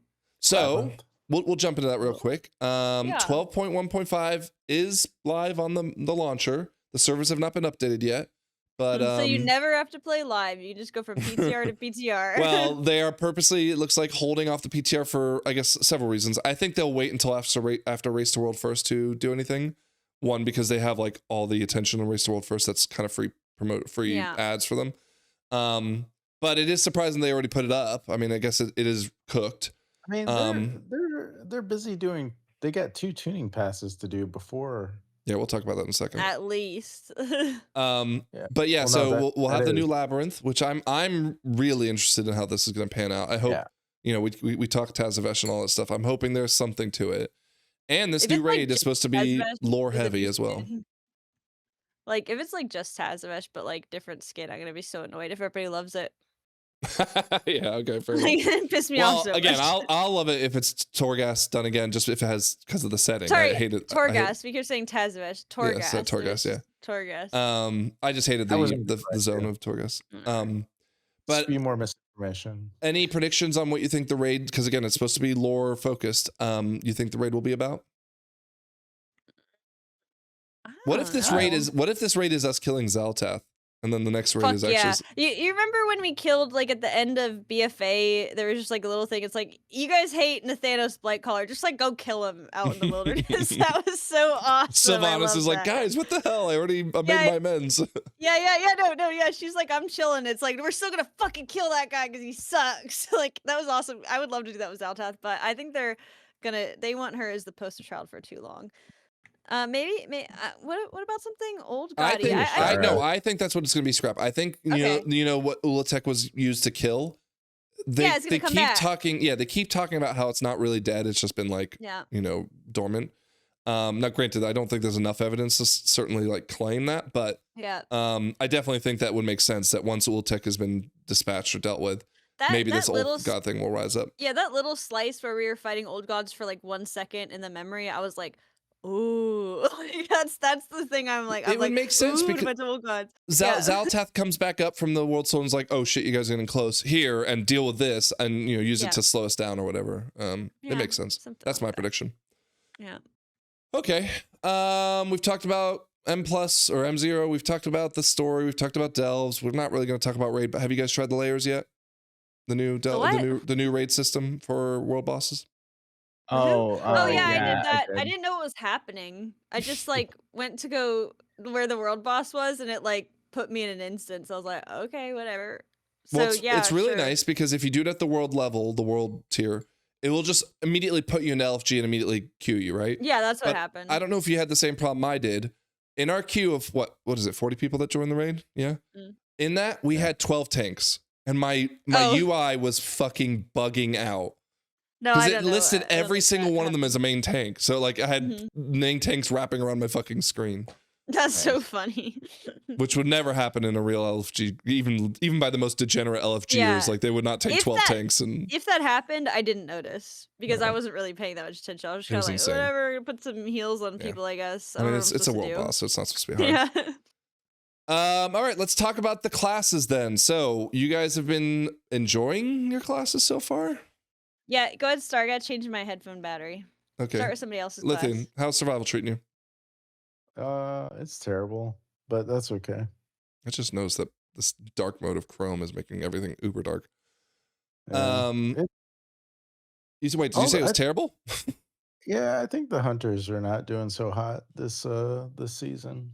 But Now had survival the highest of the 3 hunter specs. So I think marksman. I thought marksman was higher, but no, he said it was recent. I guess in the nerf that came out, which we'll talk about in a second. He said that it can look better, but because it has no prio damage, it will actually hurt whoever takes it. What's going on with BM? BM they said was good in AoE scenarios, I think. Okay. BM So Mythic Plus. Well, yeah, until you get to the high keys where the boss matters a lot. Right. Survival's not looking too hot right now, but I'm enjoying it. I was gonna say, gameplay wise, you enjoying it?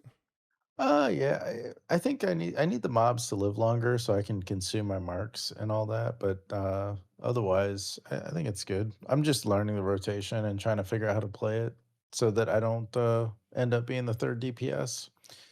Which, if you go by tier list, I think survival is well below the other DPS we have, which I don't even know who's our third DPS. I don't even know who our third. We don't have a third one. We have a flex spot. Well, I'm sure Ziggler and Mojo will play with us a lot. Well, if Ziggler or Mojo are playing with us, you're definitely gonna be the third DPS. So get used to that. Hayward. Well, they're also playing the meta specs. Yeah, of course. Yeah, that's why it's not. Yeah, but they're loving Elemental right now. They say it's so fun. I love Lythian that you're complaining. I'm like, oh, survival is like such a low tier. Survival is always C tier, like consistently over the past like 10 seasons. There's been one season where it's like A tier, one season where it was like B tier. Every other season, C tier, C tier, C tier, C tier. Like I am committed to the wheel, and I'm gonna enjoy the season. And I have a pre-built excuse. So, Scrap. I'm of the opinion though that the reason why that ends up happening is because the same reason why like Frost and Fire Mage might fall the other behind. hunters are better. Like they're just gonna jump into the one that they think will be the best, even though it might be close. I've always done well enough to keep up on it, even when it was like C D tier. So it's like you just enjoy playing it.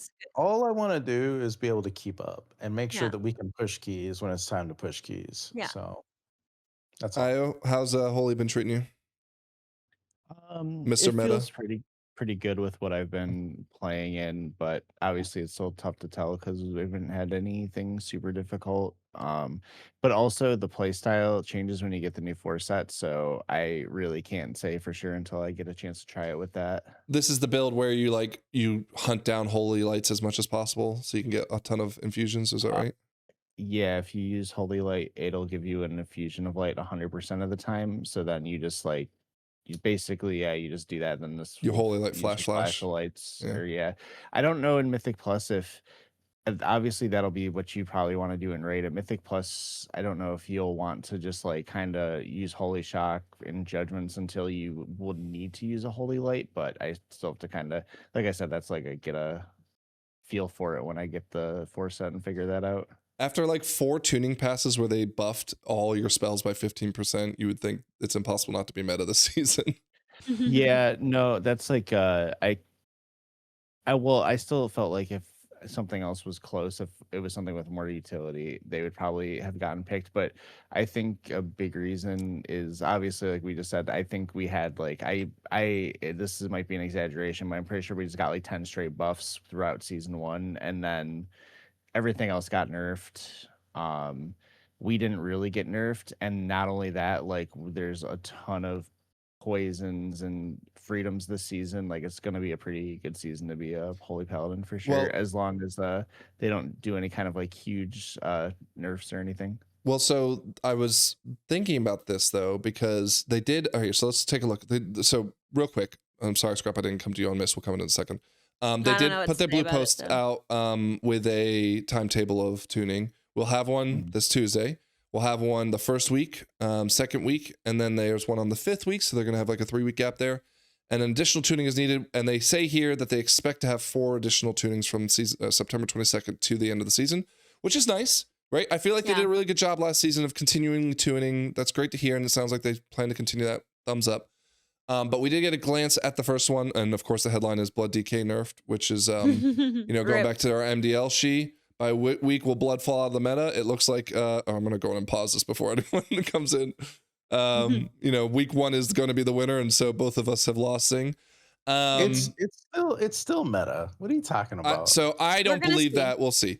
And don't get me wrong. Maybe it'll last. Maybe it'll last. But the nerf isn't even that bad. It's not. It's not. It's mostly DPS, right?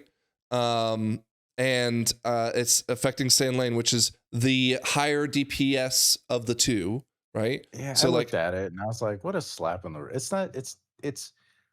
It's maybe a couple of percent of damage loss. Yeah, I think they said it was a 3% loss.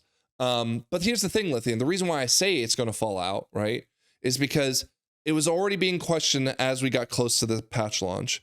You and I have talked about this many times. People continuously talk about Blood will never be because their just survivability is too volatile at the highest of keys, right?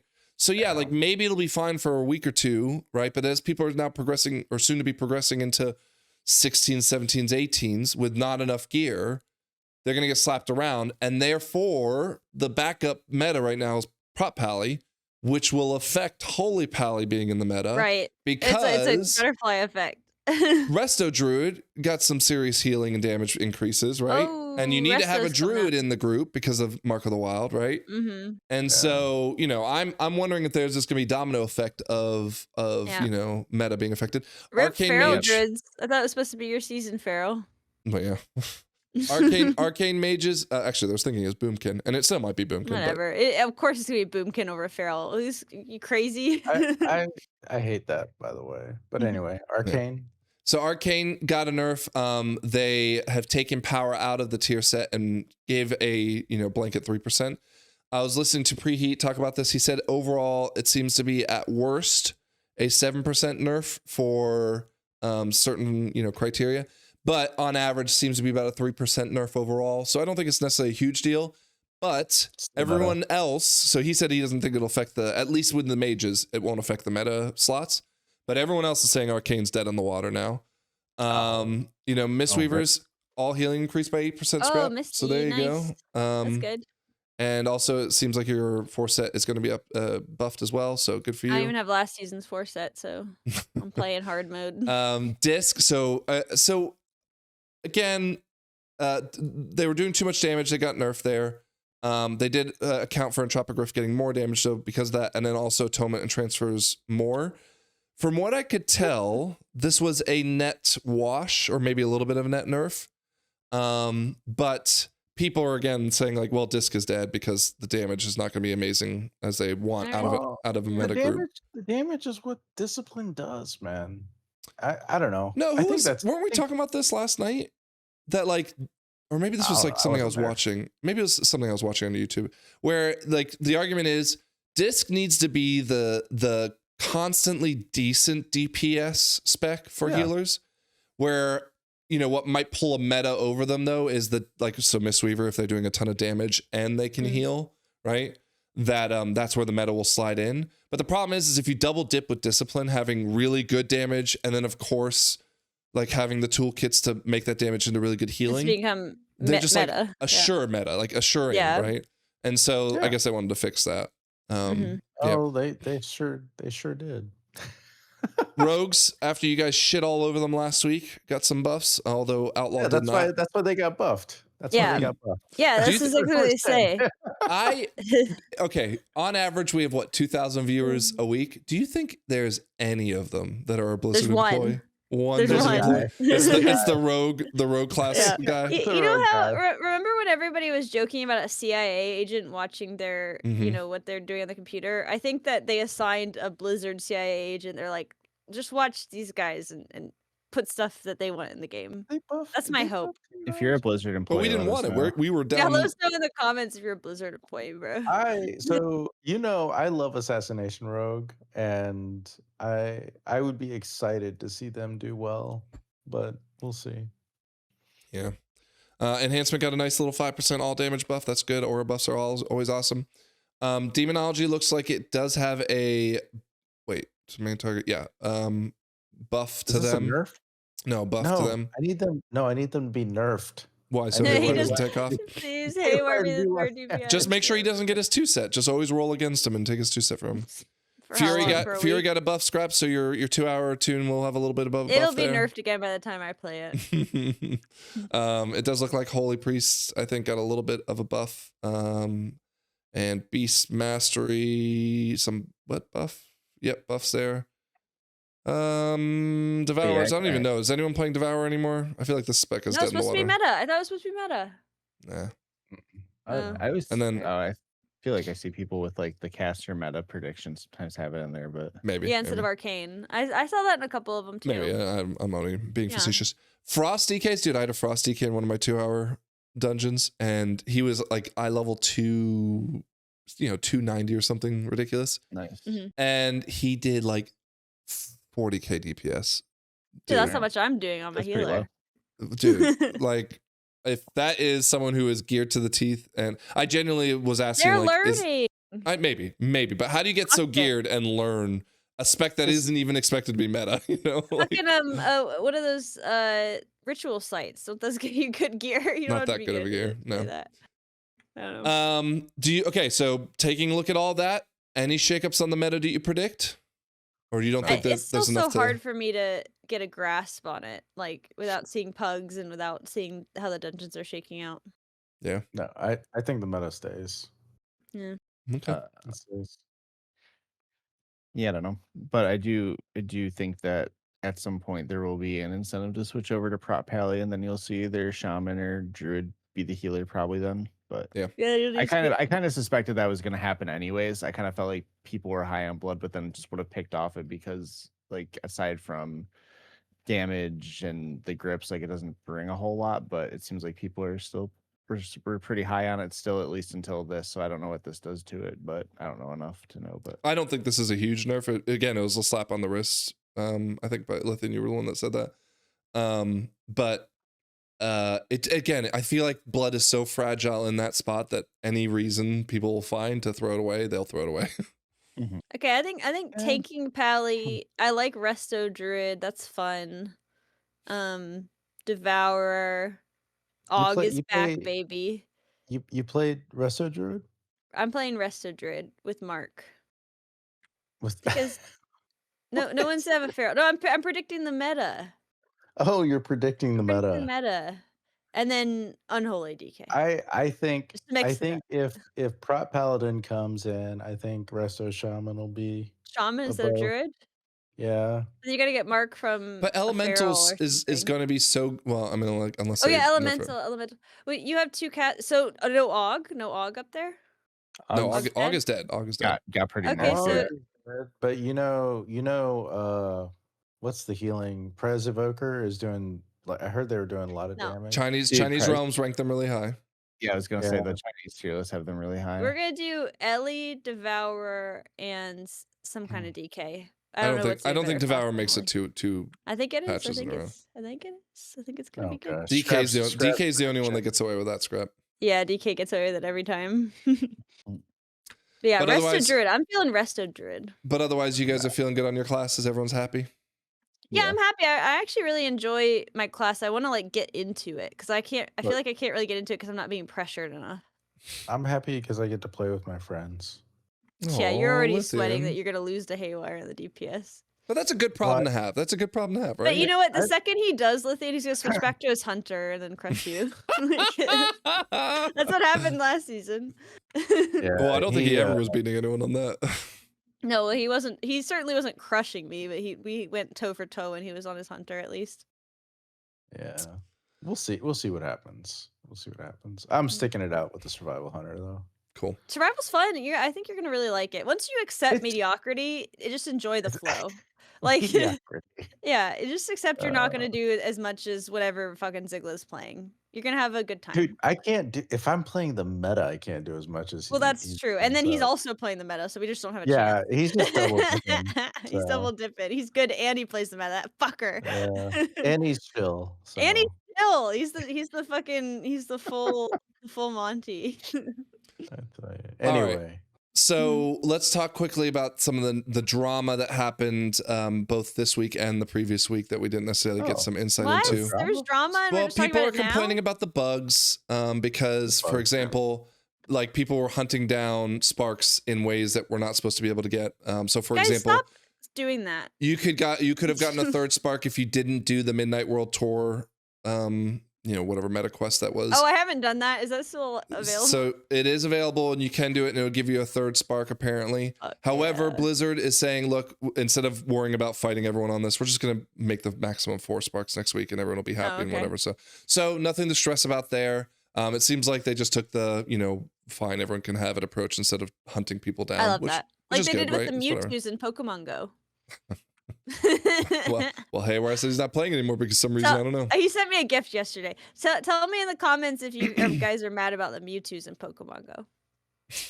Okay, go on, Frank. But what? So there was a tweet. I'm not gonna remember who it was. I don't even care because it was just such like a not vile, but it was just like a vile. It was just such a like unserious tweet. People were like complaining about how. In fact, I even tweeted here and I pulled up, like they were throwing out numbers that I didn't understand. Where is it? Yeah, here we go. It's like, so I get it. Brazil has its drawbacks, but people are constantly throwing around claims. I have zero clue where they're getting this information from. Right. So like someone posted a tweet saying, here's a look at this. They're 100% using real money transactions. Right. I understand that they were boosting based on what they saw, but to say they were using real, like, where are you getting this information from? People saying 80% of sales will disappear with Brazilian. It's like, what the fuck are you talking about? There's no evidence to support that.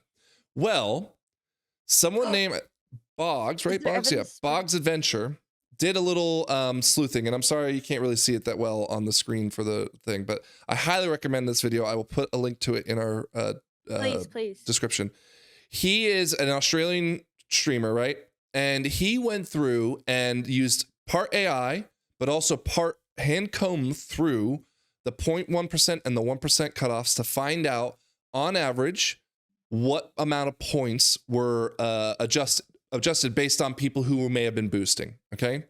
Now, before we jump into this discussion, remember that boosting could be paid, and it could also be, my friends are gonna get me my title because they're really good and they just want to do it. Right. It's hard to nail down and separate.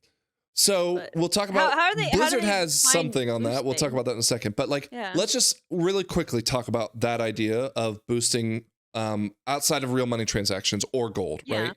So do any of you have a problem with the idea that, let's say, Zigla were to carry you to title by letting you use his result? I know you don't, because you were begging him to do that. I wasn't begging him. I don't want it. Begging.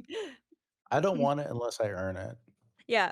Sure, but do you feel like if you had partnered up with Zigla and you had obviously timed the keys, right?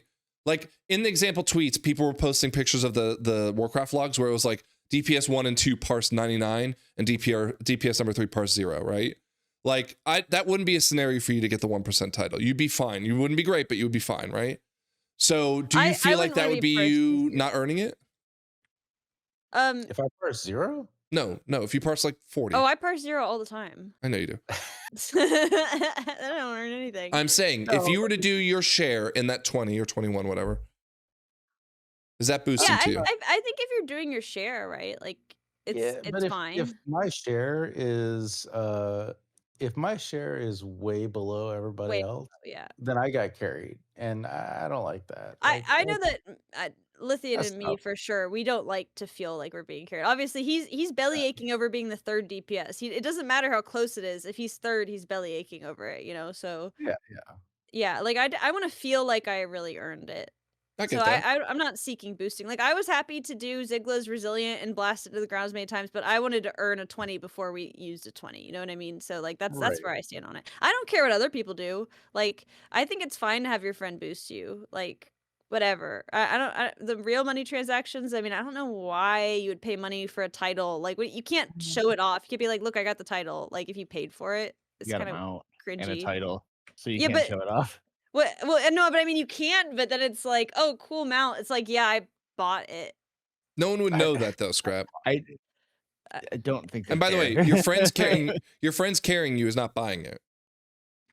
Yeah, but Yeah, I don't know. Like, I've heard the podcast this week all saying like and I agree with them. Like, your friends, your networking allowing you to get this, as long as you're not being like flat out like, again, a dead thing carried, or like Dratno's coming in and saying, hey, I've been playing PoE all season, someone help me get the 1% title.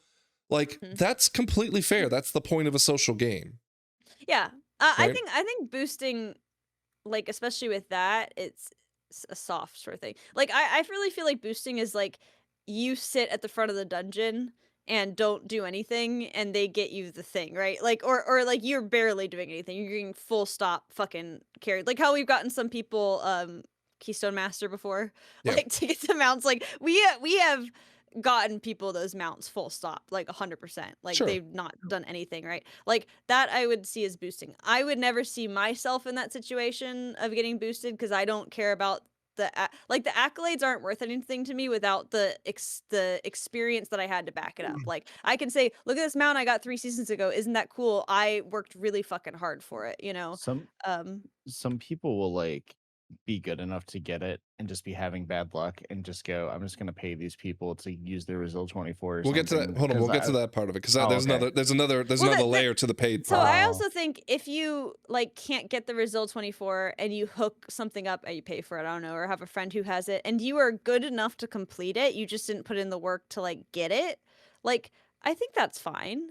Yeah, Stoop's good enough to do 21s. He just hasn't never put in the work to get there yet. He just doesn't have the time, but let's guys. say that person can apply, like they can do a 21 or 24 easily. Like Zesty, for example. Like Zesty's fucking a god of video games, but like he's not pushing keys. But if somebody said, "Hey, do you want to do the 21?" he could probably do it. You know what I mean? Well, I think he has done it, but yeah, okay. Anyone can do it. Right. Zesty has, but I mean, like not every season I get your is point. he pushing title or whatever. But if he was like, I feel like I want that mount, he could easily get it and earn it. Let's move off then the friend boosting. We all agree it's fine. That's like kind of the point of the game. Friend boosting is, for the most part, it's up to you if you are okay with it. Like, no, but obviously. I'm just saying, if you were to see a leaderboard, right, of the top 1%, and you were to see, let's say, Io's name in there, right? And Io got in there because, you know, he knows Ellesmere, and Ellesmere carried him to it, right?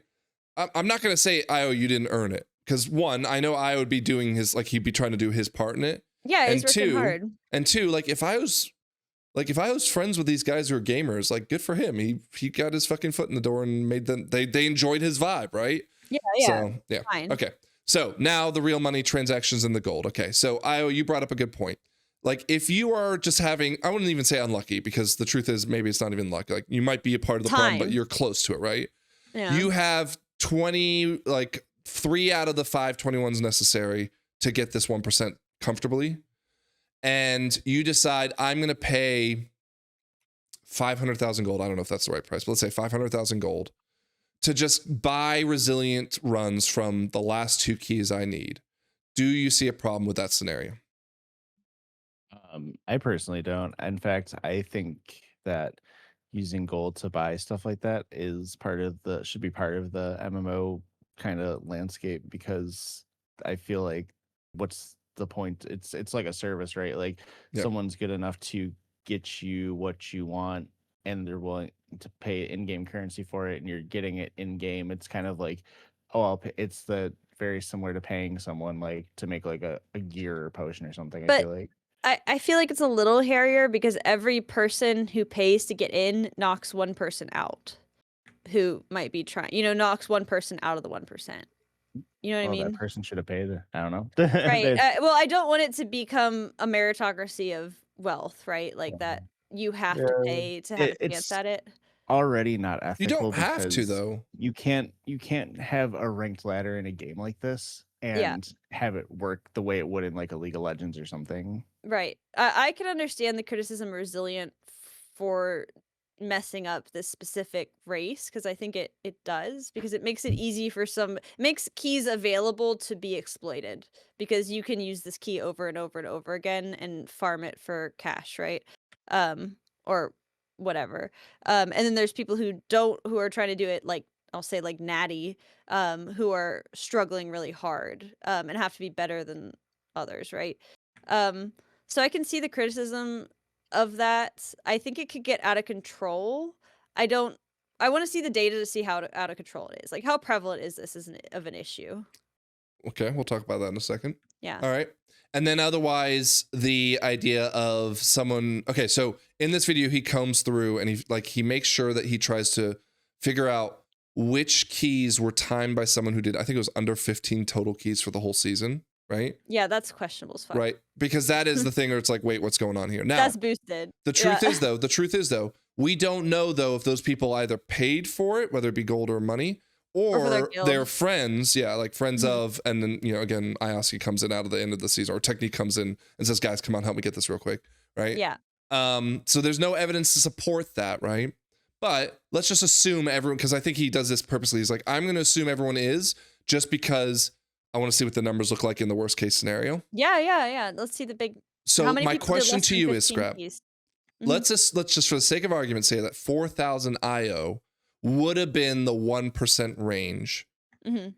How much do you think the people that were boosted that drastically made a difference on the score changing? Right. So for example, 20 points. How many points do you think came out of those people shifting the sliding scale up? Yeah, up or down. I would say 50 points. 50. Okay. And Lythian, I don't know if you've seen this video. Have you seen it? I haven't seen this video. So what would your guess be? Probably 20. 20? Ioski, have you seen this video? I listened to it on my way to work one day. I don't remember the exact number, but it was I won't give a guess then because I already kind of know what it would be. But I know the answer. So. The answer. He's gonna say he knows if it's high or low. The answer for the 1%, right, was I think 5 points. Okay. Oh, okay. 5 points was the difference of how people were boosted. And again, we don't know if it was money or not, but assuming it was for every single one of them, right, there was a 5-point swing out of the 1%. And I think he did, and forgive me because I'm just trying to go this off the top of the dome. Is he but staring at us? Well, he's talking to us. Eyes. But he's looking right at me. I don't like that. He did it. Hey, he's got prismatic evolutions behind him. That's a great Pokemon set. He did it. He did it via AI for the 1%, but for the 0.1%, he manually combed every single one. And if I remember, not too many. If I remember correctly, he said it was only like 70 people who were accounted for that. Right. And that is. It's not easy to boost somebody at that level. Well, no, also it's expensive as shit if you do it in terms of money, right? Like, I think Max said he predicted it would have been like 10 million gold to do every single dungeon, right? What more than likely is happening. Sorry, go ahead, Frank. I'm sorry. What more than likely is happening is people are just filling in that 1 or 2 dungeons that they need to, but they're already like really close to begin with. And so like that's most likely what's happening. But like, he did this again to call the people who were like saying this is such a huge problem. And I think he ends the video by saying like, look, I'm going to be completely candid here. This is not a big problem. It's a problem. Don't get me wrong. Like, yes, there's evidence that this is happening, but I'm it's not a thinking huge that problem. the huge problem where he's saying is like people who have timed less than 2015s getting these titles, right? Like obviously those people in most cases are probably like not pulling their weight and being absolutely dragged through the key, right? Yeah. I'm picturing more like soft things, like Zigla helping us run through Resilient. I'm guessing that sort of thing happens all the fucking time. But then again, I don't see that as much of a problem. And you know what's good about this, like this 1%, this 0.1% being such difficult benchmarks in the first place, is it's not fucking easy or even feasible for most people to be dragged through this kind of key level. Like you have to be playing really, really well, and there is a cap on gear, there is a cap on what people can survive and what can happen. So it's like, I this makes more sense that it's like, so it's hard to fucking cheat at this, not because of availability of keys, because Resilient makes keys available, but because of like the difficulty of the task at hand. So it seems like it's a good place based on this. Lythian, you agree? With what she said. Well, I guess the general. Feel. Wait, what was that? What was the original question? Well, so like I think it wasn't necessarily a question. She jumped in and started like explaining how she felt, but like my point was, so here it is, 6.5% roughly, and again, this is assuming every single person is that case, right? So 78 out of the roughly 1,200 people are quote unquote buying their slot. So that theoretically also means 78 people were knocked out of range because of it. Yeah. Right. And again, that's assuming every single one paid, which is about 6.5%. Now, there are 78 people who are victims here. Absolutely. Mm-hmm. Right. Again, there is evidence to support that these 80 people have been victims. Okay. However, it is not, again, going back to the original tweet of like 100% of people are doing this and 80% of this will happen. Right. There's no evidence to support that big of a hyperbole of how bad of a problem this is. Mm-hmm. Okay, so that was like the statement. I was agreeing with Boggs's analysis on this, and I just wanted to see if you guys felt like this is, I'm not going to say acceptable, but this is within a reason where it's like I'm not going to stress about it. Well, go ahead. I don't think it's really something to be concerned about. I think if you're someone who is going after this goal, you should probably just kind of shoot above where you think it should be. Just to, which I know some people maybe tried to do that, but didn't really kind of have an idea. But it's definitely not something you can do at the last minute. You gotta be keeping up with it. And also it's just one of those things where if you're gonna go for it, you just gotta accept that something might happen, because the problem is, like, it's one thing to have a 0.01% because you want the IO number to mean something, but having like multiple percentage rewards, it kind of puts people in a situation where there's a potential feel bad, because if not everyone can get it because it's a certain percentage, then when people do cross last minute and someone gets knocked out, it's going to feel bad anyways. And I mean, that could happen to legitimate people too. Someone could be good enough to get it and someone else could be good enough to get it and they just happen to knock them out. So I just think that they should have, if they want to do a 0.01% title, to have like a cool like extra goal for people to go after for like that really high end, then they should keep that. But I think everything else should just be like rating based, just like you 4,000 IO or 4,100 IO, you get the 1% mount or whatever. It's just, but it's not the 1% obviously at that point, but they just, if they want to keep doing mounts of like incremental ratings. But I think doing multiple percent titles is just gonna put people in a situation where if they really want it, they're gonna potentially do stuff like have to get help from friends or pay for boosts or whatever. I mean, this isn't exclusively like a WoW problem. Like, people take steroids in the Olympics. Anytime that there's like a good value to the competition, people are gonna cheat. So well, the Squishy brought this up on the bench where he's like, dude, this is only a problem because there's rewards. And then he's like, well, hold on a second. There's a whole bunch of games that have ladders that people for some reason still do boosting, despite the fact that there's nothing that comes out of it. No, people like fucking aimbot in like Call of Duty. For exactly. what fucking purpose, right? Like they just because they want to shoot people and make them mad. I don't know. So in fairness, there is definitely always going to be some sort of boosting ecosystem, right? Now, going to the idea of it being paid for, there was a ban wave that happened in mid-raid for a Russian guild. People got 6-month bans because they were doing real money transactions. They deleted their clip of them getting banned. But what ended up happening is they were in the middle of raid, and you can see one by one, people are getting logged off, and none of them are able to come back in because they did. So I think it was like Russian guilds. There was some guilds from Turkey, I want to say, Middle Eastern countries. They got caught and were all banned for 6 months. Funnily enough, they were banned for 6 months over the guys who cheated in the game and only got banned for 1 month, despite the fact that the only reason Blizzard's upset that they did real money transactions because Blizzard didn't get their cut. But whatever. That's commentary for another day. Sorry. Oh, I thought I heard someone say something. And then it looks like, I don't have the article pulled up, but it looks like people are also getting their mounts for Beleren or whatever, the Lythian kills, removed if they were found to have done real money transactions through those. Wow, for real? Yeah. That's well, you can do it for gold, right? Like, yeah, you can do it for gold. Okay, yeah. Okay, I got it. Because I was gonna say that's such a people have been doing that forever. Well, I almost the feel Race like World First guilds rely on it. Yeah, that's how they make their money. I assume that they went through and they found anybody running with this group and they just took away their rewards because this or other groups, group is doing it. Yeah, they give them their money back. No, so that's the thing. It wasn't done to Blizzard, so Blizzard doesn't give a shit. My question was going to be, is it? Someone said this was really smart to do it this way. I don't know. Is it because the company that made the money I mean, they maybe got banned too, but like they're not, the person who paid the real money transaction is going to go, oh shit, I lost it and I wasted my money. So it's like a lose-lose for me.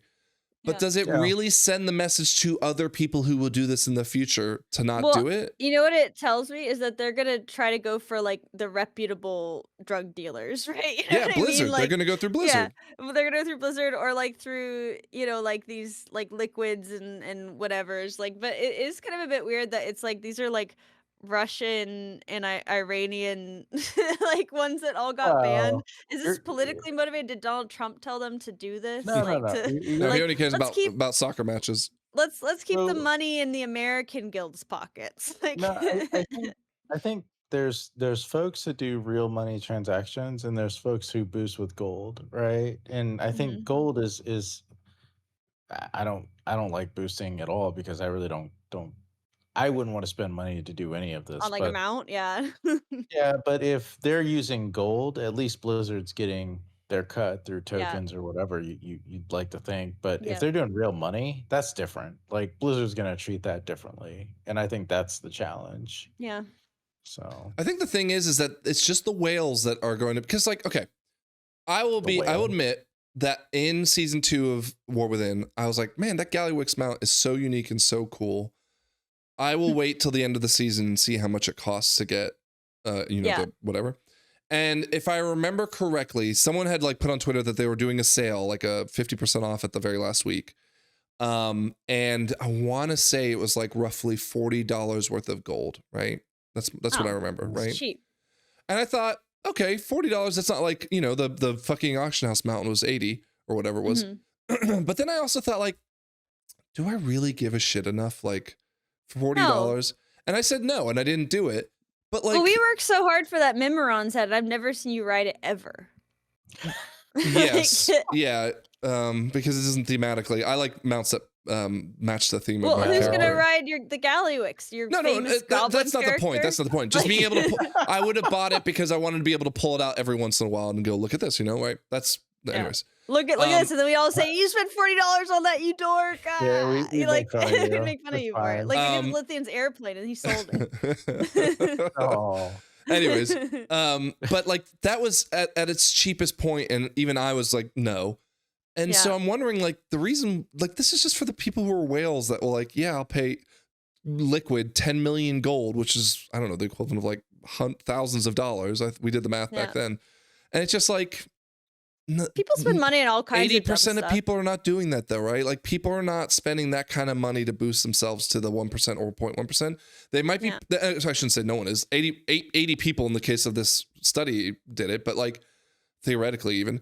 But like what's more likely is just that there are people who are on the cusp and they just need to be given that last push. I pulled Raider IO and the IO did jump quite a bit in the last week. It jumped 45 points. Yeah, but that's just an exciting race, Yeah. Like And that's not from people buying but that's like fun to play, right? Like that's the fun time to get in and do it. So like, Oh, I know people even in our Discord were talking, it's like, oh, I need to like bump up so I can make sure I'm like well above the line to secure it. Because they've been working all season, they don't want to lose it the last second, So it seemed like there was a good, like a burst of excitement of play. We looked at the numbers last week or whatever. Well, look, it was mostly in the 1% because like the 0.1% was steady, but like the 1%. Because the 1% is like the people like I would say slightly above our tier are like, oh my god, we're getting rewarded for this because those people are like good players, and they haven't gotten a reward in a long time, So it's cool. Everybody's excited. They're like, oh, I could actually get something for like being a slightly above average player. Sick. All right. Well, we're closing in on the 2-hour mark. We probably need to get into some community comments. I'm fucking tired, bro. No, you're not. I'm done. No, you're not. You're gonna do post red keys and everything. No, I'm going to bed. I'm literally walking from here, brushing my teeth, bed. I already brushed my teeth. So. Oh, you're so smart. I wish that was me. Post podcast key. Let's go. No. Lythian, I'm calling it now. She's talking a big game. No, I can do it. Next episode, we will talk about how she fell on her face. All right. I couldn't. Mohan7273 agrees with you, Scrap. Thor, Love and Thunder is also great, and they also appreciate our great banter. So thank you for that, Mohan. Oh, thank you. I love that. Genuinely, someone was like, well, they're all the Thor movies. I'm sorry to go on my Thor kick here because I was actually watching clips of Ragnarok. all the Thor movies have like their little, cheeky whatever. But like, do you really not agree that Thor: Love and Thunder just leaned way too hard in it? No, I liked it. Oh, shit. I think comic book movies should be silly and fun. Okay. Well, Max Cyan says Torghast was ass, just wasting so much potential. Get out of my comment section. Ban him. No, it's a fine. lot of people were, yeah, a lot of people. So like Rob _USMC for Marine Corps said, Frank, the videos for the dungeons he's talking about Keystone Kindergarten were great. This will be my first season trying out M+ because of them. Ooh, cool. Aww. Rob, jump into Discord. We'll run with you, bud. They definitely helped me and gave me confidence to try them. Thank you, Rob. But someone else said, very clearly reading the script. I'm going to try to find it real quickly. Very clearly read the script. That it's actually the reason why it's not doing. Right? No, I agree. And I even said this season's was like way worse.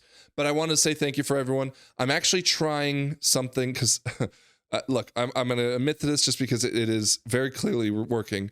I am going to promote the last, 4 episodes of our podcast via YouTube as our build up to BlizzCon, because our subscriber numbers, when I just put like $10 in, like skyrockets. It's like, what the fuck? Put money in, get money out. Yeah, exactly, right? Thing. So I'm just, if you click to this on via an ad, look, we appreciate you. I'm just trying to get us a little bit of a runway into BlizzCon, but it's like astonishing how much just putting $10 can do.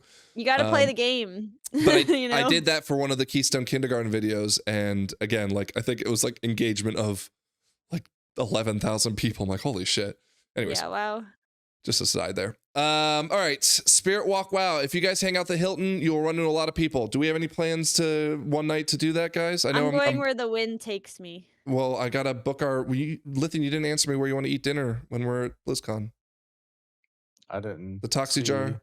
I put out a whole bunch of restaurants in the Discord. I didn't even look at them. Io hasn't seen him yet because I put it in our officer chat. I need to send him to Io. Oh yeah. But I picked like a steak. I went to the Michelin website, picked a steakhouse. Oh my god, a Michelin! A Spanish restaurant. I've never eaten a Michelin restaurant. How much money do you think the Toxie Jar is gonna? What do you think? We're gonna have to work hard, Lythian. Next week. Lythian. How do I make you toxic enough? Lythian. The Toxie Jar is a ruse. I'm just trying to do a nice thing for my friends to take you out to dinner. Yeah. It's just a ruse. Relax. Well, wait, it's a ruse, but Lithian's gonna order a $300 whiskey. You're gonna be in trouble. No. I would never. Well, I was gonna say, alcohol might be on his bill, but yeah. No, he's gonna order the $200 Wagyu tomahawk though. Well, I don't like people paying for things for me, but either way. Had no problem writing up that Toxie Jar though. Yeah, well, that I do enjoy. Yeah, I work for that. Yeah. So, but I'll have to look at the restaurant. I haven't looked at anything because I've been unpacking all day. Io, any requests? Steakhouse. There's a tapas place. There's I like tapas. How many Michelin stars does Taco Bell have? I love Taco Bell. -17. Yeah. I do love I'll take a look at the list and we'll see. But definitely got to try to hang out. I figured we go to dinner that night and then we go to the Hilton afterwards, right? Lithian's a little sloshed. I might be too tired. Bullshit, Jesus Christ. Here's the thing. I know we don't have a lot of viewers, but if anybody sees me and they want to talk to me and they feel like that would be okay, it's not. Don't talk to me. No. We don't feel the same way. We don't feel the same way. I'm a chatterbox. I don't know if you guys can tell. I'm 6'11". I am going to be one of the tallest people there, even with cosplayers, right? If you see me, do not hesitate to run up and say hi to us. We'll have badges, right? We'll have badges. We'll have stickers. We are going to embrace. Scrap's going to hand out business cards to build the channel. Right, we are going to try to find Holly Longdale and talk to her. Elevator. I hope to see any of you at BlizzCon, so please continue to. You guys come up to me and are like, "Oh, hey, Io," and I ask you if you wanted to do car bombs. You should probably just walk away. Io, are we gonna have that at the Hilton? Are we gonna get a little? I don't know. I mean, it just depends on how hard you guys want to go. But I've been known to party in my day. I was going to put up an MDL sheet to say who would drink who under the table, me versus Lythian, but maybe I need to. Oh, to you and begin. Lythian? Wait, you have like 2 feet on Lythian. I do, but he's a chronic, alcoholic. I don't know what to tell Yeah. Alcoholic. I'm joking. I enjoy a nice whiskey. Here's the thing though. Now let's see what the vibe's like. I don't. So remember when Sarah got really drunk? Yeah. I was drinking probably double what she was drinking, and That I was like barely- 100 pounds, like 22 And I think No, no, no. admitted self No. like no tolerance. But Yeah. she had like no tolerance. I don't think Frank has a lot of tolerance. It's fine. I'm not worried about it. Frank, Like, Sarah's like 5'2", 100 pounds, like just been drinking for like 2 years. Frank is like Yeah, 7 and- feet tall. and Like, back in that day, Yeah. Scrap remembers me as a fat guy, so it's fine. yeah, but it's my I think she was opinion's just drunk when changed. she last saw you. That's I all. didn't drink. I drink a little. Tried. Yeah. I think Scrap tried one of my drinks. I did. and, It was horrible. It was like drinking gasoline. during COVID. We were sharing drinks, so it was Whiskey. fine. Yeah, but, we didn't do very good in COVID. but either way, like, I think I would be fine, and Frank would be upset, but that's fine. I'm not gonna. Okay, drinking contests. I'm not driving. I'm taking Uber. No, we definitely have to take an Uber. But Yeah. Huh? I don't know if we should do a drinking contest, but Irish contest, car bombs all day, drinking baby. Yeah, car dude, bombs. you have no idea. We'll see. We can do some up the river, I- down the river.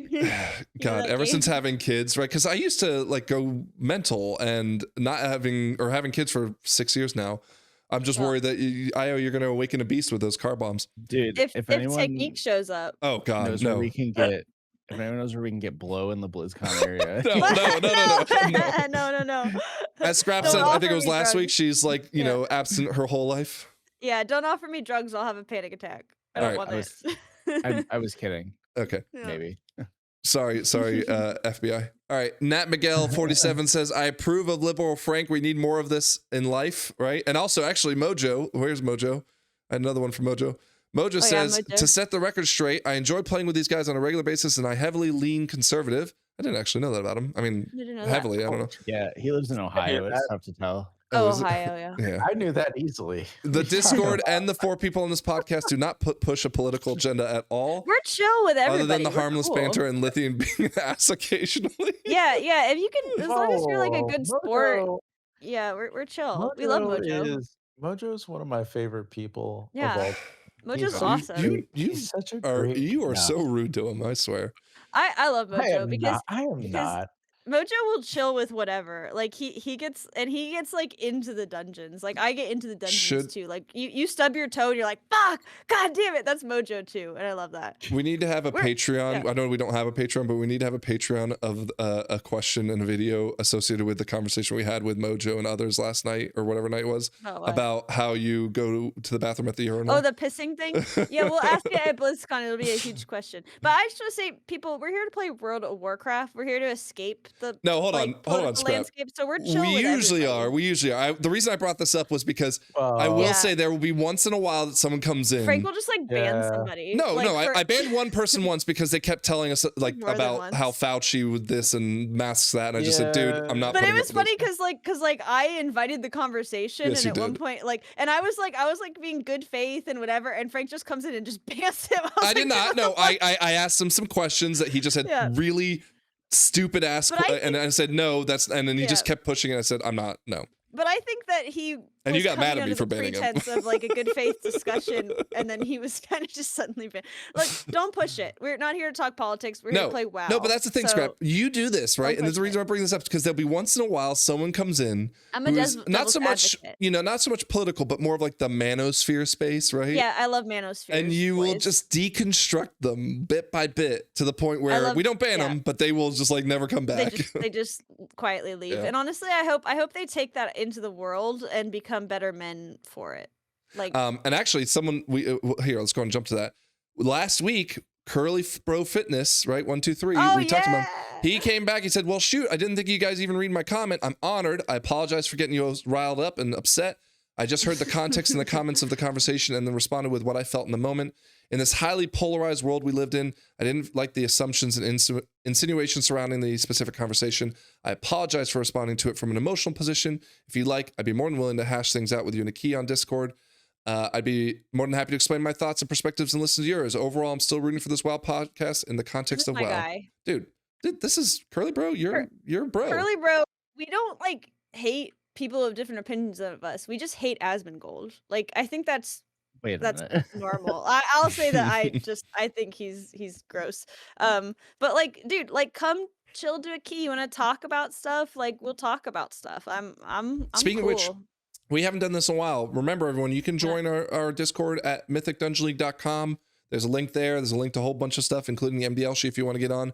Next week is raid, and I'm going to throw a whole bunch of MDL sheets up for raid night. It's going to be a lot of fun. Do you not put the Discord link in the description of every video? You should put it in every video. Oh, I don't know. I just worry trolls will come flying, and I want to make them do a little extra legwork. We need to have like a introduction bot sort of thing. Like, I have a lot of Discords. I had to ban someone this week because they were trying to sell people in their DMs. They joined our Discord and they DM'd Shawnee and tried to sell them like art and shit. So was that in? I got a message from that too, but I didn't know it was from our Discord. Yeah. He like I didn't get a message, but Shawnee immediately was like, "Dude, ban this guy." I mean, I just, if somebody cold like messages me, I just kind of like. Well, I can't do that because everyone's cold messaging me about joining the raid. Right. Yeah. Anyways, Requiem wanted to call out Lith for saying, "I hate that guy," and then he said, "I would say $100 to guess who he's talking about," but the shocker, he means everyone. Requiem knows us. Lithium, too well, you are like an open book, dude. I hate that guy. I promised our Discord we look at the Spotify comments, but Cadet, there's not really much going on here. You saying you'll be ready to heal backups for scrap if E-Team needs to dispose of her. Claire's trying to take my job already. What he's also taking your spot on the Love and Thunder train and saying he loves Love and Thunder too, right? So yeah, I don't slide right in. Love and Thunder, it's fun. I think it's fine, but I think there's better Thor movies. There's better. That doesn't mean it's not good though. It's better than a lot of Marvel movies. I didn't say it wasn't good. I said it was fine. And Jackson also wants to call out that fuck Asmon and his incel fans don't care. I'll say it for you. Ooh, come on, Curly. You know what movie? Curly, get this guy. Curly. Get him, Curly. Fight in the comments. We love it when you guys do that. It's engagement. Engagement. What movie I haven't seen yet? What? Jurassic Park. Jurassic Park. We're gonna watch it at BlizzCon.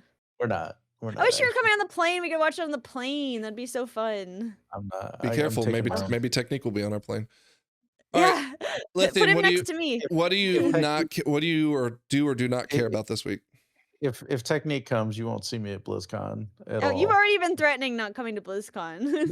No. I took all that back. Lithian's in. Okay. Tekniq comes, I won't be there at all. That guy is hard enough. What do you care about, Lythian? Tekniq coming to BlizzCon. Yeah. What do I care about? I've been unpacking for. I'm so happy you're moving in. Yeah. I think your attitude will improve. Hopefully. It's been hard. It's been hard because I've been sleeping on an air mattress and all that, and it's been not getting enough sleep. Yeah, and I've been going out a lot because I don't have anything here, and I've been hanging out at the bars out here. See, chronic alcoholic. Well, the other night, I shouldn't joke about alcoholism. It's a no, no. I'm not. funny. To be clear, I'm not nowhere close to an alcoholic. But this guy was really being toxic at the bar. But he was also buying me all these drinks. And, Nice. And I was just dealing with it. I deal with people all the time, and I think, I think we do a good job in our Discord dealing with different personalities and everything else, like Mojo, for example. But I don't know. I think after that guy left, it was funny because everybody came up to me. There's a group of regulars that goes to this bar, and they're like, I don't know how you can deal with that guy and everything. And you just said I deal with people like that all the time. Yeah, if you've ever hung out with me in person, I'm just gonna be pretty chill about everything. I'm not gonna I don't like a lot of drama, and I think that's a good way to live. So, anyway, all right. I asked you anything you were cut off from that we didn't get a chance to revisit, or anything else you want to talk about? No. No new games that you tried out, like Star Fox 64 2.0? 64 2.0. Let me think. What have I done this last week? I guess mostly WoW. We're all wowing. Yeah, mostly Yeah, WoW. quiet wowing. Still excited for Buddy the Unicorn movie. Oh yeah, Jesus! Tell us about tell everyone about tell everyone about that. Was they had like a video trailer thing that they posted on the YouTube with a number you could text or call, or I guess people try to call it, but I don't know if it like hangs up or whatever, but he messaged somebody was saying like, you should text me. I'm too afraid. I'm too nervous to speak on the phone or something like that. I don't know, but I was probably just like a bot or something, but I was just having fun with it. So I was trying to get it. You're really excited about this movie. Yeah, I don't know. It's really something that I'm intrigued by, I guess. Are you gonna give us a full review next week? I like stuff like don't hug me, I'm scared. That kind of like I love Don't Hug Me, I'm Scared. Stuff like that. That's just like very like it's innocent, but there's something off about it, and then it kind of divulges as it keeps going, and it just gets crazier and crazier. Like that, I really like that kind of stuff. So looking forward to it. Cool. Looking forward to your review. Yeah. I'm sorry, just to jump in with the movie stuff. I've been kind of very iffy on Coyote versus Acme, which is a movie coming out in like 2 weeks. Yeah. I love Will Forte. Like he's fucking hilarious. He's so funny. Right? And of course, John Cena, like when he gets a good role, he's also really funny. And it's getting really good reviews, so I'm really pumped about seeing that. I think it was like the first movie to ever hit 101. Like, can we watch that on the plane, or will it not be on the plane? It will not be on the isn't it? Yeah, I'll be in theaters. Okay, but in a month it might be on the plane. No, it does not go from theater to plane in 2 weeks. Okay, I don't know. We gotta think. I thought you were gonna sleep on the plane. I can't sleep on planes. No. Didn't you say you take? She did say she was. I take Benadryl, so I'm not really anxious, but it No. just chills me out. Anyways, it doesn't make me sleep. Yeah. All right. Scrap. Any last words? Anything you want us to know about other than whales' throats? No, I just think that I just was hoping to educate people that whale sharks are not whales. They are sharks, but they do not eat people. They do not have teeth, and they don't have an esophagus. But doesn't that sound more like a whale than a shark? A whale is a mammal. A shark is a fish. They're not defined by what they eat. So. No, but like how their body operates, yeah. Yeah, but we don't define an animal by how its body operates. Like, is a bat a bird because it flies? No, it's a mammal. No, but no, but if there was a bat and then like let's just say a fruit bat, right? And you were gonna say like, no, well technically, and this is a terrible example, I know. Bats and fruit bats are a lot closer related than whales and sharks. I mean, sharks and whales but the whale shark is the one that's sitting with all the relations. We're more closely related to a whale than a shark. Oh, here we go. Like that's just the fact. Is that like you're more closely related to a whale than a shark is. You're closer to it on the phylogenetic tree. That's not what I'm arguing. That's not what I'm arguing. That is what you're arguing. You're saying, I'm arguing if it quacks like a duck and walks like a duck. Right? Let me tell you, it is not a duck. It's called convergent evolution. I saw a video of the whale shark in Virginia Beach, and if I was in the water and I saw that, I would think I was gonna die. No, they're super peaceful. They've never harmed a human ever. Well, that's a bold statement, though. Hold on. Never. No, look it up. They do not have teeth, Frank. I'm not saying that. I'm saying like wasn't there a video of not a whale shark, but like a blue whale that crushed someone that was swimming by? Yeah, a blue whale is not a whale shark. Blue whales like breach and stuff. Okay, go on, pull. Let's find out on Claude. Before we go crazy. Okay, fine. Yeah. I talk about waiting outside. No. No. Yeah, and look, they're filter feeders. They eat plankton, small fish. They're docile towards people. I'm preaching, man. I'm just saying, don't be scared. Scrap doesn't like it. Scrap doesn't like it when you do misinformation about animals, Frank. Come on. You should know at the top of the podcast. I don't like it. Look, I don't know why she hasn't told everyone that whale sharks actually have 4 eyes. They do not. Sorry, they do not. Damn, I'm trying to get them by you. I don't know what you want from me. Whale sharks are marsupials. No, they're not. I'm not talking about that. All right, anything else? We are what? No, that's it. 4 weeks away? Is that right? 1, 2, 3, 4 episodes away at least. 96, Yeah, I think I'm gonna get my nails done this weekend because me and my sister are going to a concert, and I'm hoping it'll last all the way to. I was gonna say, what do you like? That's a bold request. I know. Like that's a lot to put on nails lasting for a month. I don't know if I can. Hold on, Scrap. Are you What? gonna make E-Team and other friendship bracelets? Yeah, how's that going? I know you said it's been very challenging. I have mine. I'm I gonna don't know. make a friendship bracelet because I got it for Io. I'm gonna make it for Frank, the ATMT one and E-Team one. But then I'm also gonna make all of us BlizzCon ones, for the event. Weren't you planning on handing some out though? Because there's an exchange thing. I'm not doing that anymore. It's too hard. I'm doing stickers, and I want to still think about business cards. I'm still stuck on business cards. I know you think it's stupid, but no, I don't think it's stupid. I just think don't make it a business card. We're doing stickers. If you see us and you recognize us, ask me for a sticker. You will get a sticker. Do not no, because we might run out. Don't do that. We're not gonna run out of stickers. I'm gonna have like 100. Like I'm just saying, don't ask me for a sticker because I won't have any. But yeah, you won't have any. I can't. Lythian is going to be off by himself a lot too, isn't he? No. Yeah, he wanders, but he's fun. He always finds fun. I can't because I'm stuck staying with y'all. That's the issue. True. You can wander. All my wandering, phones do work, Lythian. All my wandering happens after Scrap and Scrap goes to bed. Yeah. That can still happen. No, I'm gonna wander with him. I'm going with him. I don't care what he says. You wander with him. I'm gonna be asleep in my bunk bed. No, we're gonna. That's not how wandering works. We're gonna be doing car bombs, dude. He's like to wander alone. Frank's like, I want to. By the way, we're in like the least walkable city of all time. Like. Yeah, I know. I don't do car bombs. That's I'm not. Absolutely not. I'm not a 20-year-old. So. Yeah, cool. Cool. All right, well let's put a bow on it. That's episode 96. Again, 3 more episodes before BlizzCon. I need to actually start planning out all the logistics of the computer and Scrap. Will you bring your laptop with you? Yeah, I can bring my laptop. Just in case. I can bring it on the plane. Yeah, I can. I'm imagining a huge nightmare of editing and all that stuff, but it'll be our 100th episode. Totally worth it.